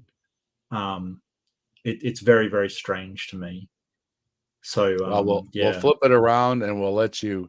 Is there anybody that you debated that you would like to compliment? Did anybody do a good job, even though you may not agree? Yeah, there was a guy on, I think it was Paul, somebody on Standing for Truth channel. It was really good, but he was sort of a more seasoned professional debater. It was a really good interaction. Um, he was more of the it was more structured, I guess. It was less of the YouTube debate and more of the, very, very structured, comment rebuttal kind of thing. And I did really enjoy that debate, and I thought he did a great job. Um, so also James W. I debated him on the death penalty. That was a good debate. He did really well. Of course, I disagree with him, but he did really well. Um, See, the thing is, here's the thing. Like, it depends what you're talking about when you're talking about do well, because Hovind does well in a certain sense, and I know that's going to irritate people, but his tactics are effective, right? The things that he do is incredibly the way that he sort of demands you only stick to one topic and then gishgalts multiple topics, and so that's an effective way of really mucking someone up. He's Every time he's you the have a king. He's the well, king of every the, time of you the have a good Gishgalau. point, he'll say something like, evolution isn't a science. And the reason why he does it is he makes people mad to chase him down that rabbit hole instead of the fantastic point that they've just laid out, kind of thing. Yeah, the problem is that they're so dishonest, they're so manipulative. Um, I wouldn't use them because that's a dishonest way to engage by manipulating somebody into, sort of. You should address their points, not make them mad about something else, by being an ass. So they'll forget their point. That is really manipulative, and he sees no problem with it whatsoever. So yes, it depends by doing well whether you mean were they effective in debate or whether they were a good debater, as in somebody that could present things logically without resorting to tricks or manipulation in order to do so. A lot of them do. I honestly think my one that was the one that I thought someone was the most manipulative was Ronnie, who brought up the autism thing and sort of told me how bad a person I was because I was autistic afterwards, kind of thing. He was probably the pinnacle of that kind of really manipulative, nasty piece of work. Sort of wanting to move on kind of thing. And it's like, well, I'm in the middle of a point and sort of interrupting strategically to try and move us on. Sort of, he was really overt about it. Very, very nasty. Yeah, I'd say he was probably the worst one. When Kent Hovind asked Professor Dave, "Are you an atheist?" he said, "I don't want to talk about that." And he just totally took it away from him. Yeah. So that he couldn't SpongeBob him or anything. He totally took it right out. And it was like, that was a big bonus point on Dave. That's what you have to do. No, I'm not. I'm not going to talk about it because otherwise you're just going to get your stupid SpongeBob doll out half the debate. Well, he's going to do that anyway. Let's face it. I think that sort of playing into it, and his dummy is the one that he uses at the moment with sort of time written on it, and it's the thing with the pacifier. What possessed him to go buy pacifiers? I don't know. All it gives us is a lot of screenshots. He's a unique fellow. yeah, but all it does is give us a lot of screenshots with a grown man sucking on a pacifier. I wouldn't. Yeah, that's going to make a hell of a thumbnail, mate. Who thinks that's a good look? Yeah, yeah, exactly. Like, I mean, I use them for my thumbnail. It's gold. You've got a grown man, not just a grown man, but an old man sucking on a pacifier. It's great. You can just blur out the time that's written on it and put in God, and it writes itself, or Bible across it, and it's just, why would you give people the opportunity for that? I have no idea. But Big Bag Mama. Do I plan on debating Bubblegum Gun? I would debate him. It's just, Bubbles is just full of it. I've never met somebody with the dumbest points he's got to make. And it's really weird having a conversation, because we had a conversation about chaos, and he's like, chaos is in the mind. You just think of all kinds of things. And I'm like, is that what happens in your head? Like, I mean, we're having a conversation at the moment, and I'm thinking about, things that I've experienced and, putting them in, was this worse than the other kind? You know what I mean? Like, but apparently his head is just, thinking about dog, thinking about his ironing, thinking, it's like, I think we found the reason why you can't put a decent argument together to save your life. Like, who thinks like that? I don't know. Maybe it's because I'm on the spectrum. My thoughts don't operate like that. I'm very sort of almost too focused. And that's been a problem for me. When I used to work in the call centers, like, my manager would call a meeting and I'd be working and I just would not notice her. Even if she said my name, I would not notice, because I was focused on my work. And she had to tap me on the shoulder, and she was sort of like, I shouldn't have to do that.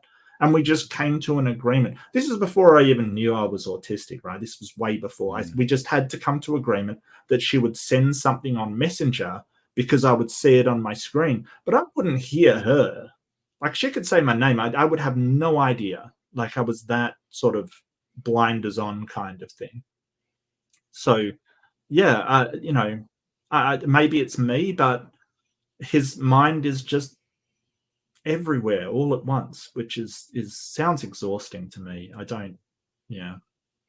Mm-hmm. And you've also paired up with a bunch of people too. You've paired up with Grayson and AJ and T-Jump. Yep. You like the 2v2 styles too? It's just a different dynamic. It's quite good that you can sort of back each other up on stuff and, add to things that they're saying. So you've got a pool of information that is larger than just your own information. Of course, two minds are better than one, but sometimes it kind of falls off the rails a bit if you're moving in two different directions. Like, I did a debate with Jen from Church of Entropy, and it was sort of globe Earth And, I'm talking about how we know Eratosthenes and, all of these scientific experiments and all of this stuff. And she's talking about the perfect monist shape of an orb being integral to the whatever system of, like this woo coming out that's like Deepak Chopra sort of physics mixed with mysticism kind of thing.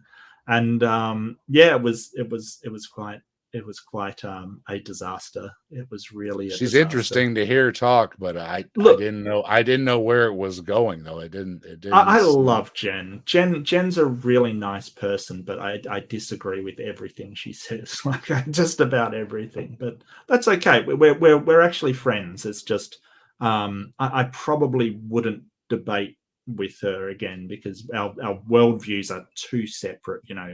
I'm coming from science, rationality, reasoning, Western logic kind of thing.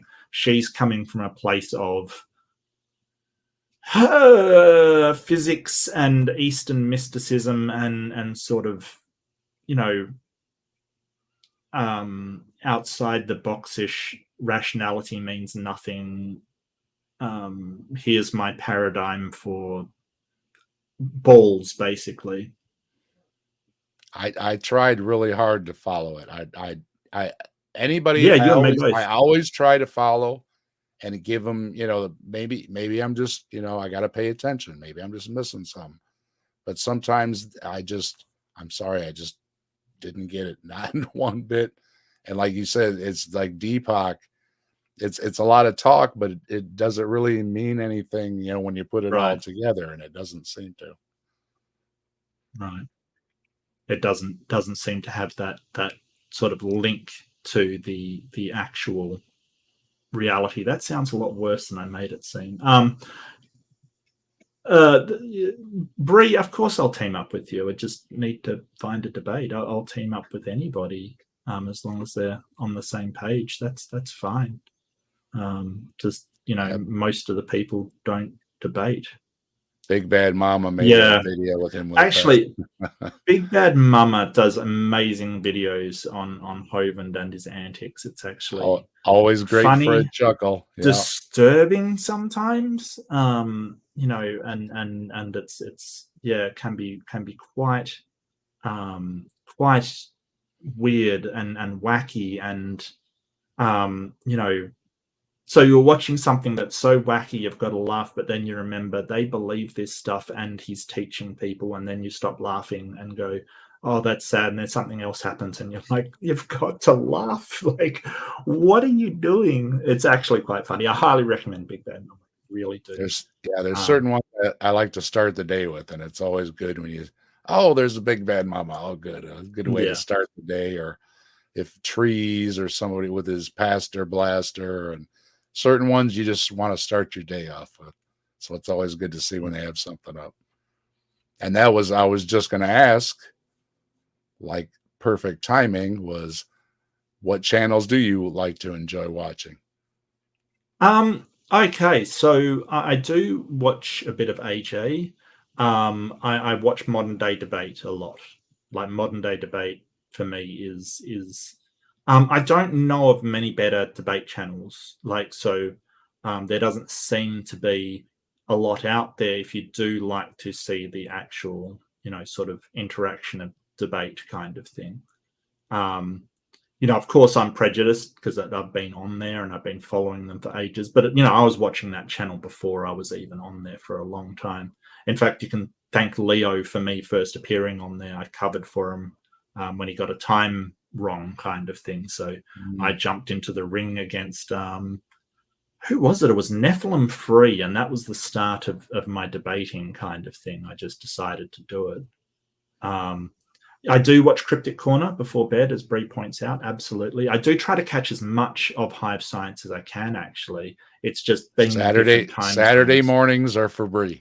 Yeah. Yeah, absolutely. No, it's fantastic, and especially Cryptic Corner I really enjoy because the chat is just. I mean, the Mothman saga was just so funny to me. It was just hilarious, and the chat, they're lovely people, and Bree does such a good job of sort of covering all angles, kind of thing. So could this be connected to this? Could it be connected to that? Here's this. Like she just lays it all out there. All of the myth, like it's modern mythology is kind of what it is. And I've always been into Greek mythology and Norse mythology and modern mythology kind of thing. Urban sort of mythos and urban mythology kind of thing. So I love it. But the problem is that I'm on a different time zone than Bree. So I try to catch as much of her stuff as I can. But, I got to sleep sometimes when she's doing it. So I would like to see more of that. I really would. But I usually go back and watch them and, sort of, Well, they're awesome. she does start a little bit early for me, but Mm. I roll out and get that tea and wake myself up and ready to go. Yeah, and so join the swarm of Brie. I've made a new catchphrase that I'm going to use as much as possible. So I'm sorry, Brie, you've got this catchphrase whether you like it or not. She just did she helped Aaron Ra do a video too recently. So yeah. She's hit the big time. No, Bree's amazing and I highly recommend her channel. Absolutely awesome. Yes, absolutely. I can't say an episode I haven't enjoyed watching. I mean, I thoroughly enjoy it.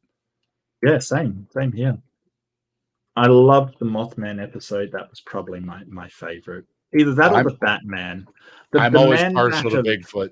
Well, Bree has a soft spot for Bigfoot too, because she used to be a fan, if not a true believer, I guess. But right.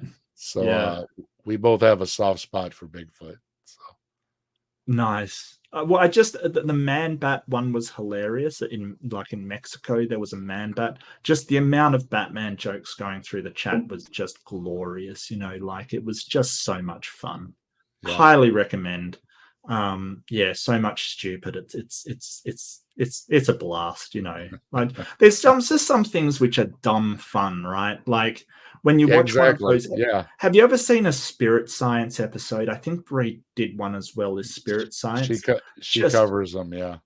Just dumb fun to watch somebody watch them and go, what? Like what? I have some I pop on and I watch different ones that I have in my feed and stuff, but Bree's usually ahead of me covering them anyways, so. Yeah. But yeah, there's some I start watching them and I'm just it's Have you interviewed Bree? No, but I would love to interview Bree sometime. Yeah, that could be a good thing to do. She's really busy though. I have noticed that sort of she's always doing something, always producing content. It's really good to see. Yeah, she puts a lot of work into her content. So. Yep, absolutely. And she's scheduled out. I got notifications 2 months out. She's already scheduled or something. So busy. That's a good. The busy bee absolutely suits her. Well, I mean, I was talking about professional integrity before, and I think Bree is somebody that does maintain that as well. Every time you sort of interact with her and on a professional level as a YouTuber, she's very professional. To be honest, eventually I'd like to have everybody on and talk to everybody. So hopefully someday we'll have as many YouTubers as we can stopping by the desk and saying hi and talking a little bit about themselves and giving their perspective, and we have a nice chat. Everybody says go check out everybody's channels, and we support each other, and it's a good time. Yeah, and sort of that idea of community and sort of having a community of people who all care what happens to that community. I think that is part of why the religious people, especially the fundamentalists, are so successful. It's because they will stand up and fight for one another, like all of them at once, and that sort of they descend on some place. And I think that's sort of part of their strength. I will acknowledge that that when something happens they don't like, they're all so loud about it. And maybe we need to take a lesson from that and do the same, like stick by one another, even if this doesn't directly affect me. If it affects my community, if someone's picking on a section of the community, to be loud about it. And I think a lesson can be taken from that. So yeah, I think that there's no monopoly on community. You don't have to be religious to have community, but we've got to sort of come together on what defines us as a community, and that ties in with sort of what I was talking about of promoting secular humanism rather than just atheism kind of thing, or a values system, and they don't have to be the same. But I think mostly all atheists are generally compatible, sort of morally and ideologically with one another. They kind of go, yeah, we don't think there should be a separation of church and state. People should have certain rights.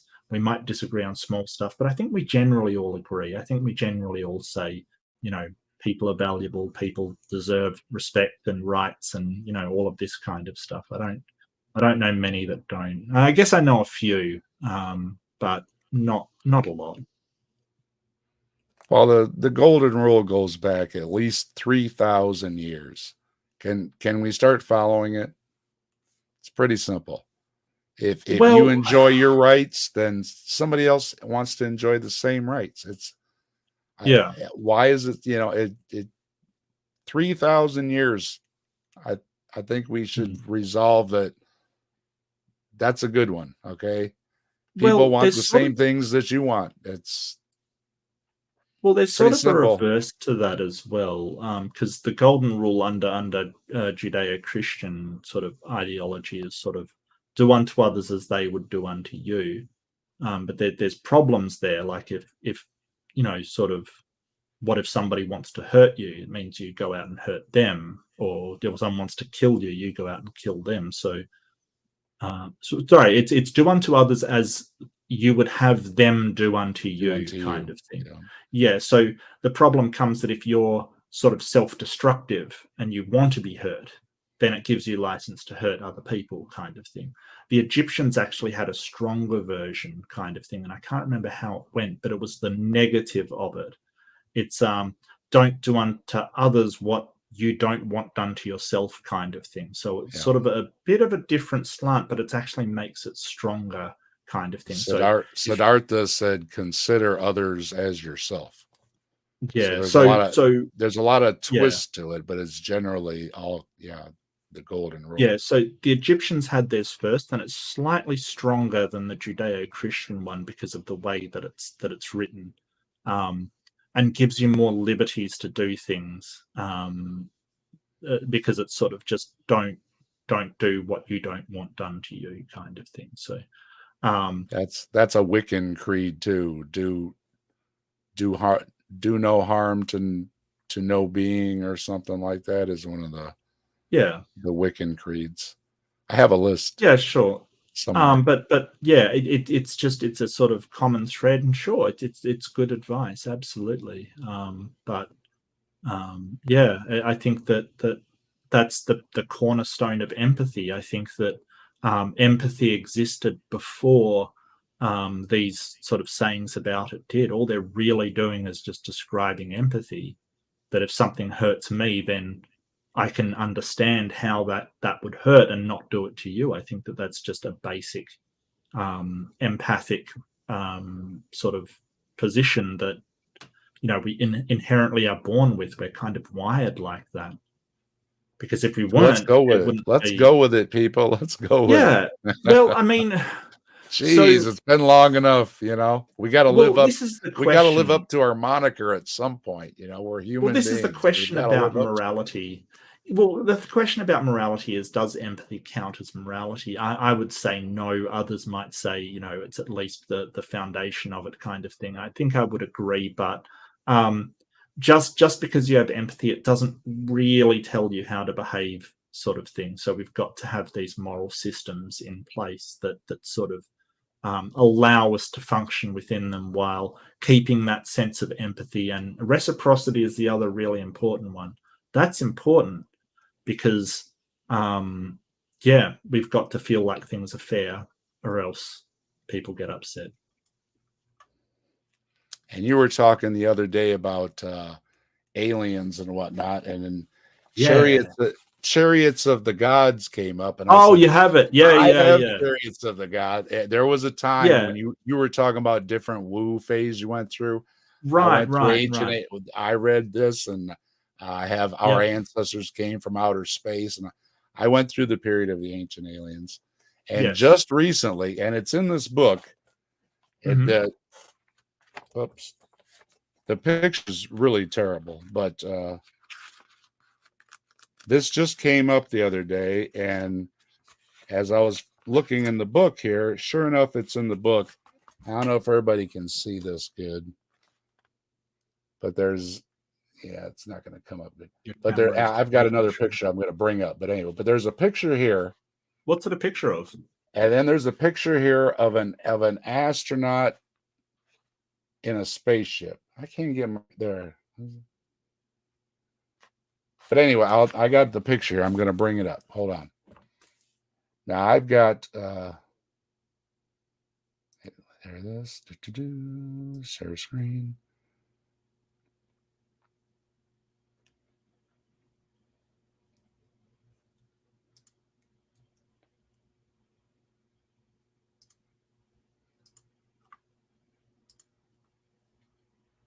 Okay. Yeah, a bit better.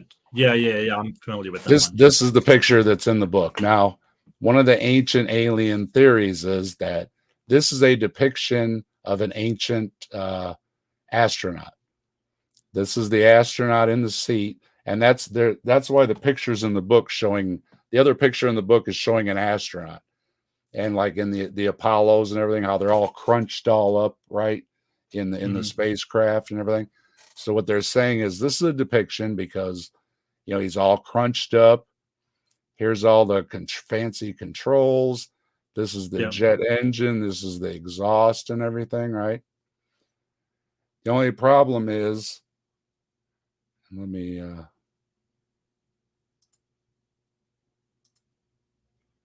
drop that one out.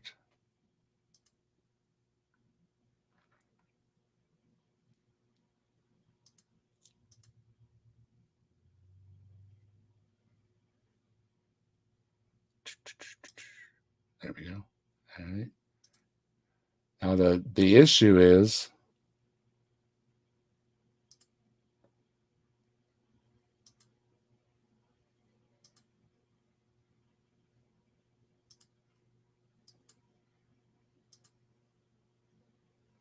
they have the picture wrong. Because if you look at the picture and you actually look, there's little faces and whatnot and everything on here. Mhm.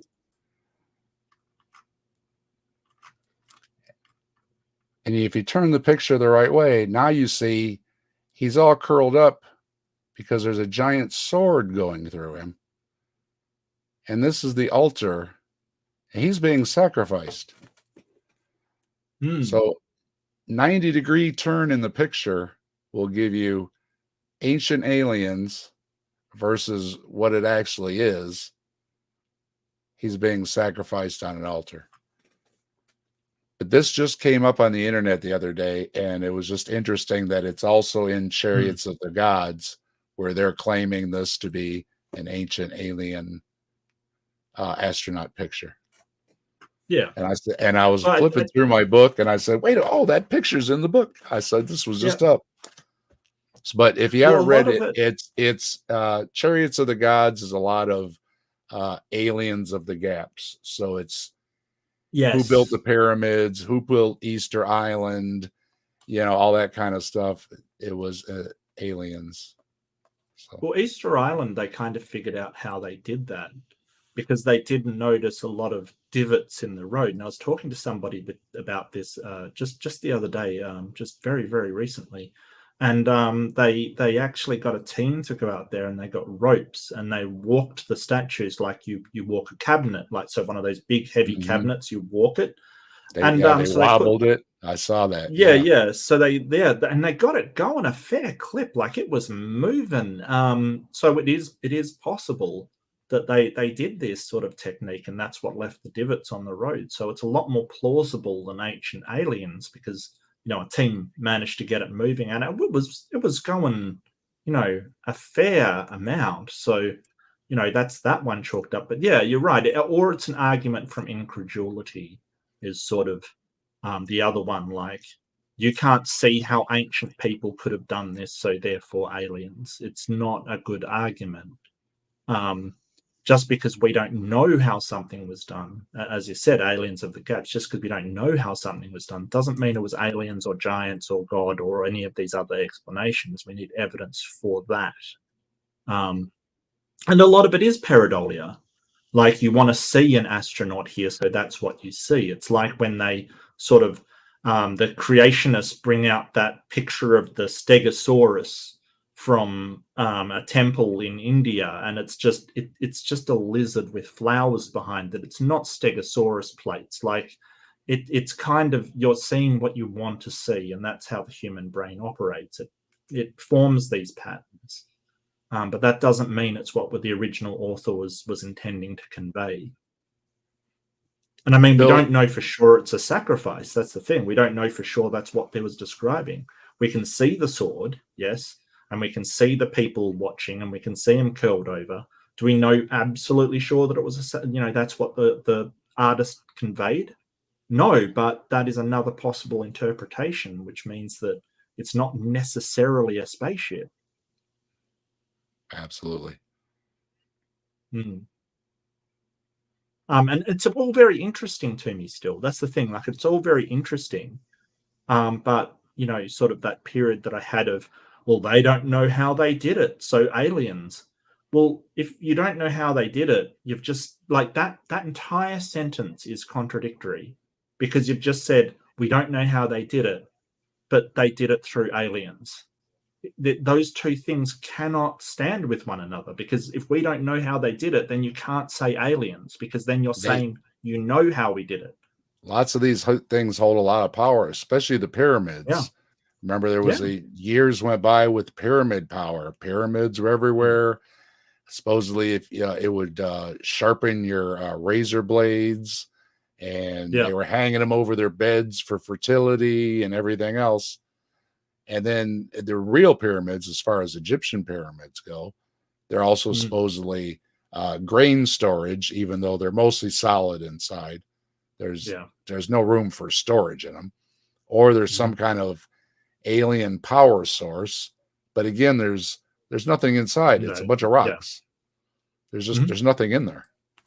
So, but I think just the sheer wonder and awe of the size of it has just crept through the generations, and it's still around, that it had to be somebody or something else. It just couldn't be people stacking blocks. Yeah, Calicia makes a good point. Like, people from ages ago, they were primitives. They didn't have their technology, but they weren't stupid. Like, it's too often that you sort of say, hey, that the people from the ancient Near East were primitive, and the religious people will go, oh, you're just saying they're stupid. It's like, no, they weren't. They were very intelligent people. They were primitive. They didn't have our level of technology. I'm sorry, that's just a word. No one's saying they're stupid. They were very smart. It doesn't take much to get plumb and square. All you need is some water and a string with a rock on it. You're getting plumb and square. It's easily done by primitive people. It's just a lot more work when you don't have a machine cutting everything, and you're doing it all by hand. And then, as far as the desert goes, they showed they have plenty of sand. And if you rub that sand long enough on that stone, it smooths it out really nice. And if you use a stick, you can use it to drill holes. It's slow, but sand is grit, and it will eventually drill a hole. You just got to have more patience than people with microwave ovens do. Yeah. Well, I was going to ask you before I started to wrap things up what your advice was to the YouTubers. And I think you already kind of answered that. It was to go up against somebody that's well practiced, like a Hovind.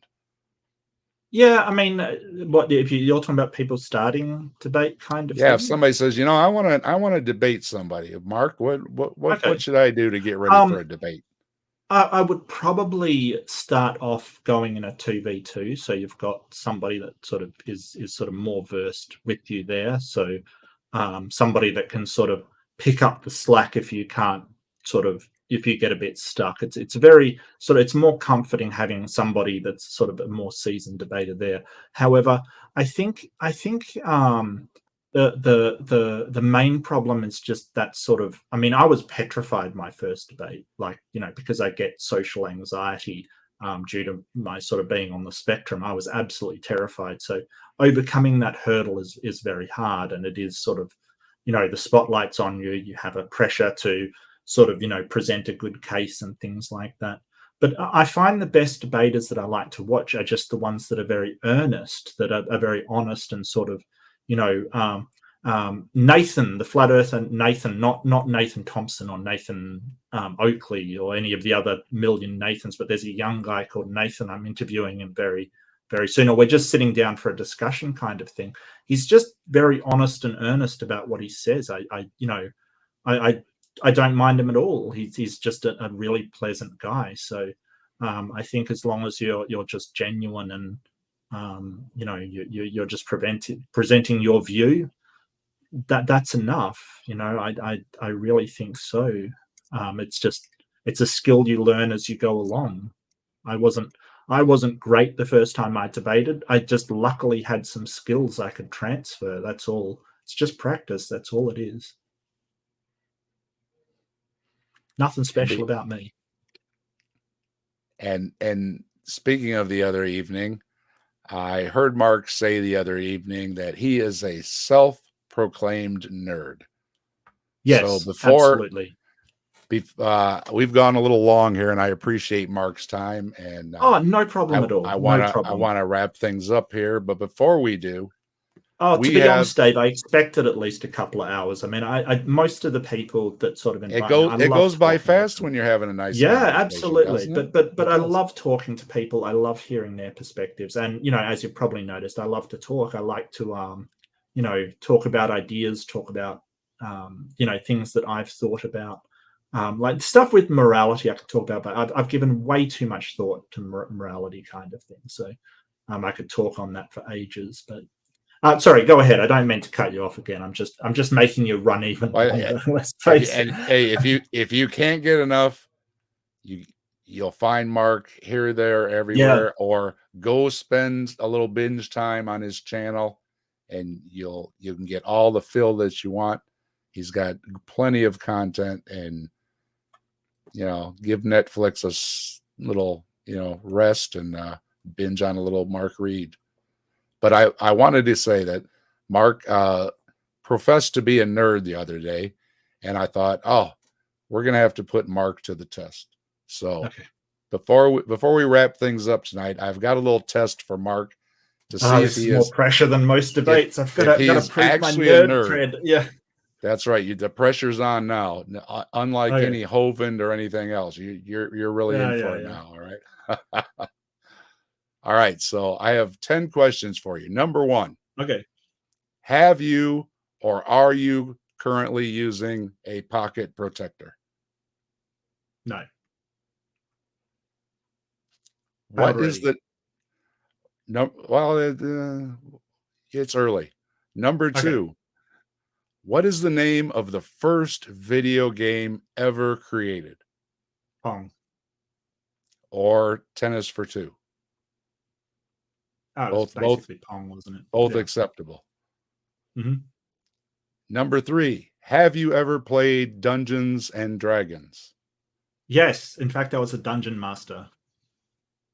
So does that give me bonus points if I was the dungeon master? Well, we'll give you a half bonus point for that Okay. one. Oh, awesome. We'll Have to we'll, make up we'll on let that pocket protector question. we'll let you better get a pocket protector tomorrow. Yeah, I better now. Yeah. I don't even know where I'd get, but where would you get one? Like, seriously. I think generally they were like given out as an ad type thing. You know what I mean? So when somebody would give you a pen, they would say, "By the way, Right. here's the protector to put it in your pocket, so Okay. your nice shirt doesn't get ink on it or whatever." Hmm. All right, number four. Are your socks too loose? Yes. Good. Number 5. Do you have a So stat? the most interesting thing about me and socks, right? The most interesting thing is if I wear socks and sleep, I will have the most horrible nightmares, right? Like for some reason, I cannot handle socks when I sleep. I Well, don't I know if told that makes me more nerdy or less, but yeah. I can't wear them. I told you earlier I had a hard time coming up with these questions because a lot of the nerd tests I tried to find were really awful. But if you Yeah. remember, there's a video Van Halen made with Waldo when he's going off to school, Okay. and his mother says, "Try to make some friends this year," and he says, Mhm. "Oh, Ma, you know I'm not like other guys. I'm nervous, and my socks are too loose." So that's where I borrowed Okay. that. So that's where I borrowed that from because Waldo has loose socks. Okay.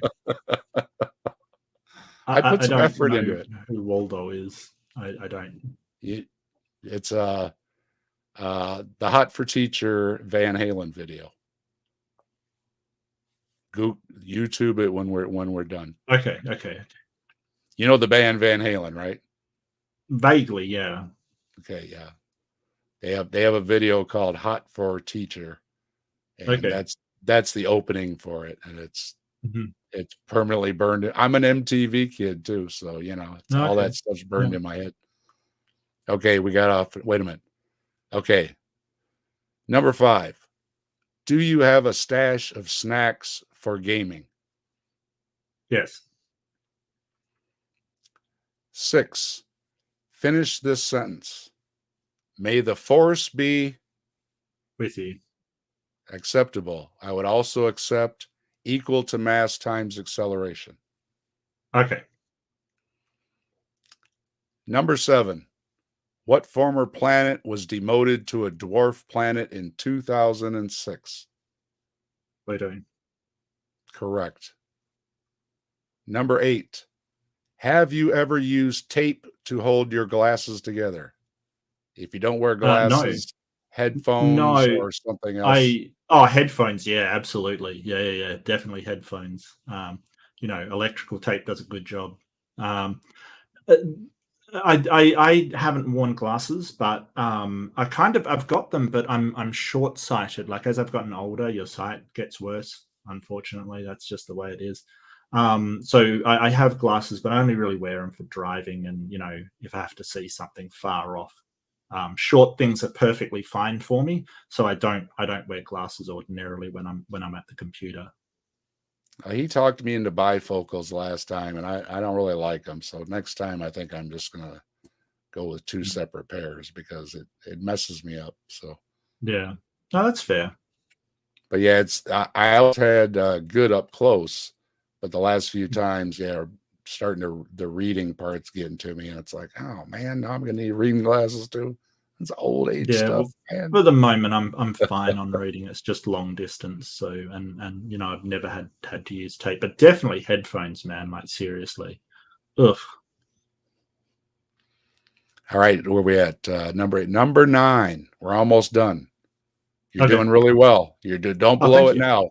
Doing really All right. well. Well, no pressure. No pressure. For all the nerds out there, why did the chicken cross the Mobius strip?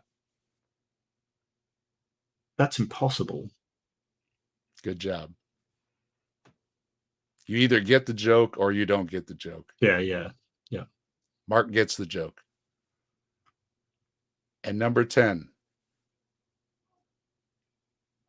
pressure's on. You only Hmm. missed one, but we gave you a half, so you're only down a half point. So Okay. this will make you Okay. this will make you a 9.5. Woof. According to the musical, based on his adventures, which Nickelodeon cartoon is not just any kind of absorbent, multicellular deep sea organism, but specifically Aplycina fistulus? SpongeBob SquarePants. SpongeBob SquarePants. I don't watch SpongeBob SquarePants, by the way. I don't watch that. I watched No. all of them. I had boys that were that age, so I Oh, watched all okay. the SpongeBob. Yes.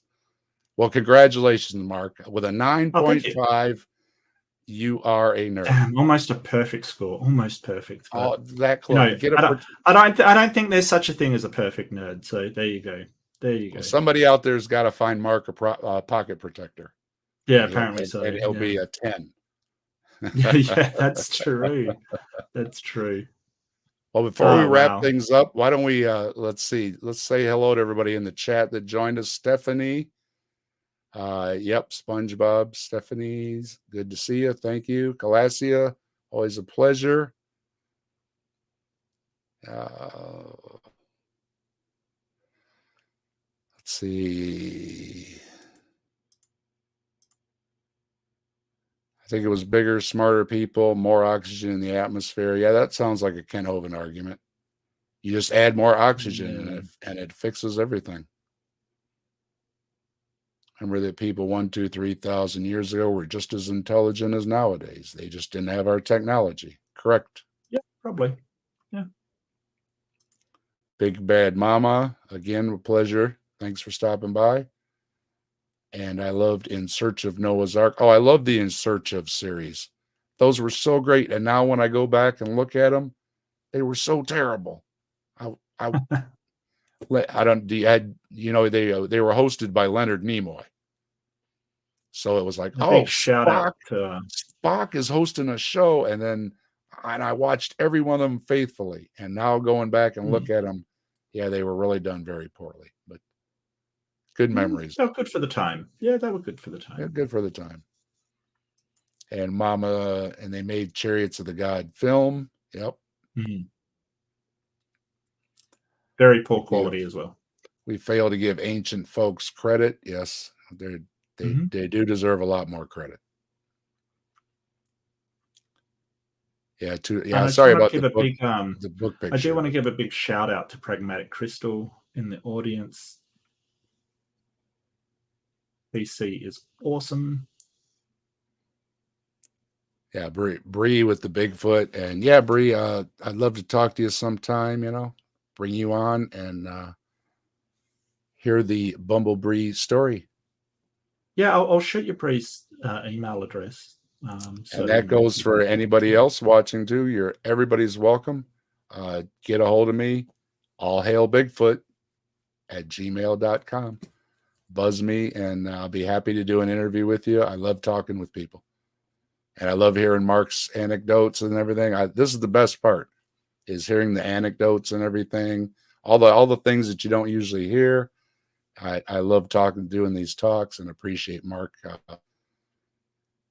being very very forthcoming with his stories. That's been very enjoyable. And who else? Skywatcher, Calasia, Big Bad Mama. I thought Jason. And I think that's everybody. Again, Scott Duke. And again, I practice this. Sapere Aude. I practice because I kept blowing it, and I'm like, I am going to get that down. So I listen to I blow it all the time as well. The verbal pronunciation thing over and over and over and over. So it's Sapere Aude. I gotta say, it still sounds like a Hogwarts spell to me. I gotta say, I'm sorry. It sounds like you're conjuring a car out of nothing. It sounds like Audi, the car maker. So that's why I'm putting it. It's do like French, do like Sapere Aude, and just kind of put the accent on there. It's a magic spell for fixing your car. Yep. And AR, always great. Trees, Jason, Stephanie, and I think I said hello to, again, Scott. And thanks everybody for stopping by. Always great to see you. And Mark, thank you for stopping by. And before we go, my pleasure. What's coming up with you? Got any debates coming up? What's coming up on your channel? Yeah, I'm trying to get some more debates. It's been a bit of a lull recently. I'm trying to. Done a lot of flat Earth, so I'm trying to sort of steer away from that. I should have a few coming up on Standing for Truth. I'm talking to Donnie about doing more sort of um, creationism versus secular humanism, or Christianity versus secular humanism. So I'm talking to him doing that one, but I'm probably going to do a couple on flood against T Rock, which should be a lot of fun because T Rock, I think his arguments are just terrible. So that's going to be a lot of fun. And I think I'm going to schedule one with Raw Matt as well to sort of debate him. So there's going to be a few coming up. Of course, I'll let everybody know as soon as I get them. It's just modern day debate is usually really last minute. Like they'll just contact me and say, "Hey, can you do this in the next couple of days?" And I'm like, "Sure." Let me come up with something. So those ones I don't usually have a lot of warning for, but that's okay. I absolutely love debating on there. I haven't heard. I really want to debate Bree on do animals have a moral system, which should be fascinating. But I have to hit up Amy to see if she can take that one. We're sort of tentatively trying to get a spot somewhere. But yeah, hopefully we can get that one rolling. It should be good. Do you host debates at all? Do you do that kind of thing, Dave? No, but Okay. it would be possible if somebody wanted me to. I'd be happy to help out if somebody wanted to do something. Yeah, I yeah. do I do have a StreamYard account, so I Yeah. can use it if needed. So Yeah. Oh, Bree says that Amy is trying. Awesome. Yeah. If she wants to do that, I'm all on board. Absolutely. Yes. That would be fantastic. So I'll get that up and running. So look forward to that. I think that's going to be fascinating. I'm so looking forward to that. And Queen Bee Bree is going to crush me like the drone I am, of course. and I'm closely watching my egg cases, Bree. My Manuses haven't come out yet, but I'm hoping any day now. I'm watching, Oh, and I got to do one more shout out for the Freak, who I disagree with on a lot, but I do like them. They're an awesome person. So a big shout out to you, the Freak. It's good to see you, mate. Um, so I disagree with. There's certain people I disagree with totally, but I get along with them just fine. Like I don't think sort of these beliefs, as long as your morality is compatible with somebody's. This is what I was talking about earlier. As long as it's compatible, there's no reason why you need to have them believe exactly what you need to. As long as your values align, it's fine. It's perfectly fine.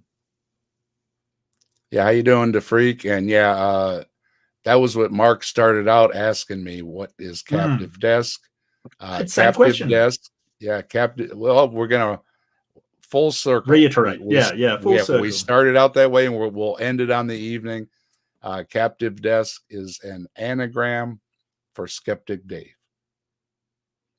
and I thought it was suitable because Captive Desk is kind of, I have the environment where I'm captive. I'm listening to my audience as a captive audience. I'm not being held hostage. It's the opposite of I'm a captive audience. And When then you I were doing the saw they anagrams, did you kind of have put it any all together that way. when you're doing the anagrams, do you have anything terrible come up like septic Dave crap No, or something like that? Then I got blue igloo with one of my tries, but I'm like it actually was a lot of them don't make any blue sense at igloo. all. But at How'd you least get blue igloo out of I Atheist Dave? There's no I O was anywhere playing in there. I was playing with Bigfoot. Oh, I see. Right. Okay, that makes a lot more sense. Yeah. No. Okay. Yeah, I Yeah, was well wondering how you got igloo out of Atheist Dave. That doesn't make any sense whatsoever. with the Bigfoot thing and everything, I was trying to get something, and I'll play around with Bigfoot, so I was trying. Yeah. Yeah. No. Fair enough. All hail Bigfoot and all those different things. Mhm. But the closest I got was blue igloo, and I'm like, well, it's a blue igloo. That's all people are, because what the heck's a blue igloo? So that Yeah. was as close as I No. got. So yeah, it's not as easy as you think. Yeah, that's a Yeah. lot No. of the I, ones. I. I know. I know. a lot of the ones it gives you just don't make much sense at all. So, Mhm. this one Yeah. just caught my eye. So, Sure. and it hit me, Look, like I say, as a captive desk of, like an audience, because I wanted to invite people on. So it just kind of, hey, that kind of makes sense. So it just fell in my lap. well, I mean, I'm part of gamer culture where you just call anybody whatever they call themselves, and most names have no real meaning at all. So, in sort of gamer culture, you have gamer tags, and that's your name as far as game. I have a gamer tag. It's Vector Slide, and the only reason is because I liked it. I was looking at there's used to be a ruler that they used to do to calculate trajectories and sort of velocity called a vector slide rule, and they used to use it instead of calculators to calculate vectors essentially. So I thought that sounded cool. That's My the only reason, that's cool. my son, who's truly an awesome son, bought me a PlayStation 5 for Christmas. So my account on PS5 is Captive Desk. Nice. I'm not Nice. much of a gamer, but if you ever see Yeah. Captive Desk on, that's me, and you're welcome to waste me or whatever, because I'm not a very good player. But That's okay. That's all good, mate. I, No worries at all. I enjoy the graphics and everything, but I'm just not very good. I like playing the simpler games. I like playing like Mhm. racing games and stuff like that, where I can just Yeah, hit the sure. gas and the brake, and I don't have to think about Mhm. hitting 50 other buttons. Yeah, that's cool. Well, Mark, it was I'll a add great one. discussion. I'll add one to your nerd score as well. Hang on, I'm keeping track. Add one All to right, your. appreciate it. No worries. Yeah, I'm definitely a nerd. I've maybe not never played Dungeons and Dragons, but as far as a lot of the other stuff, I love science, Yeah, gaming, and all those kind of things. That we were kind of the nerd bunch when we were kids, even though I was never I didn't grow up to be Bill Nye or anything, but yeah, that was kind of, you were the nerds, or you were in the sports or this and stuff, and I was the kid taking telescope classes at the university. So, yeah, but definitely. it was let's yeah, I kept you long, and it was a great discussion, though. It went fast. Every time I having these great discussions, it always goes so fast, and I don't want to go too long, but it's hard not to when it's rolling along so well, and I really No, enjoy it, and it's I your hope channel. everybody I don't enjoyed it. mind. Everybody, I think, enjoys the chat. Everybody's saying thanks and hello and highs, and now we're Oh, getting thank you. goodbyes. So we'll leave it there. And again, thank you, Mark, for stopping by. It My was indeed pleasure. a pleasure to speak with you. And if you enjoy discussions like these, hit subscribe with a bell so you'll get future notifications, and do the same over at Mark's channel so you get notifications for upcoming things that he's going to be participating in. And we will see you all then. Oh, don't forget to hit like as well. Just on the way out. Please. And everybody have a good evening. And Mark, you have a great day. Yeah, thank you. You have a great evening as well. Thank you so much.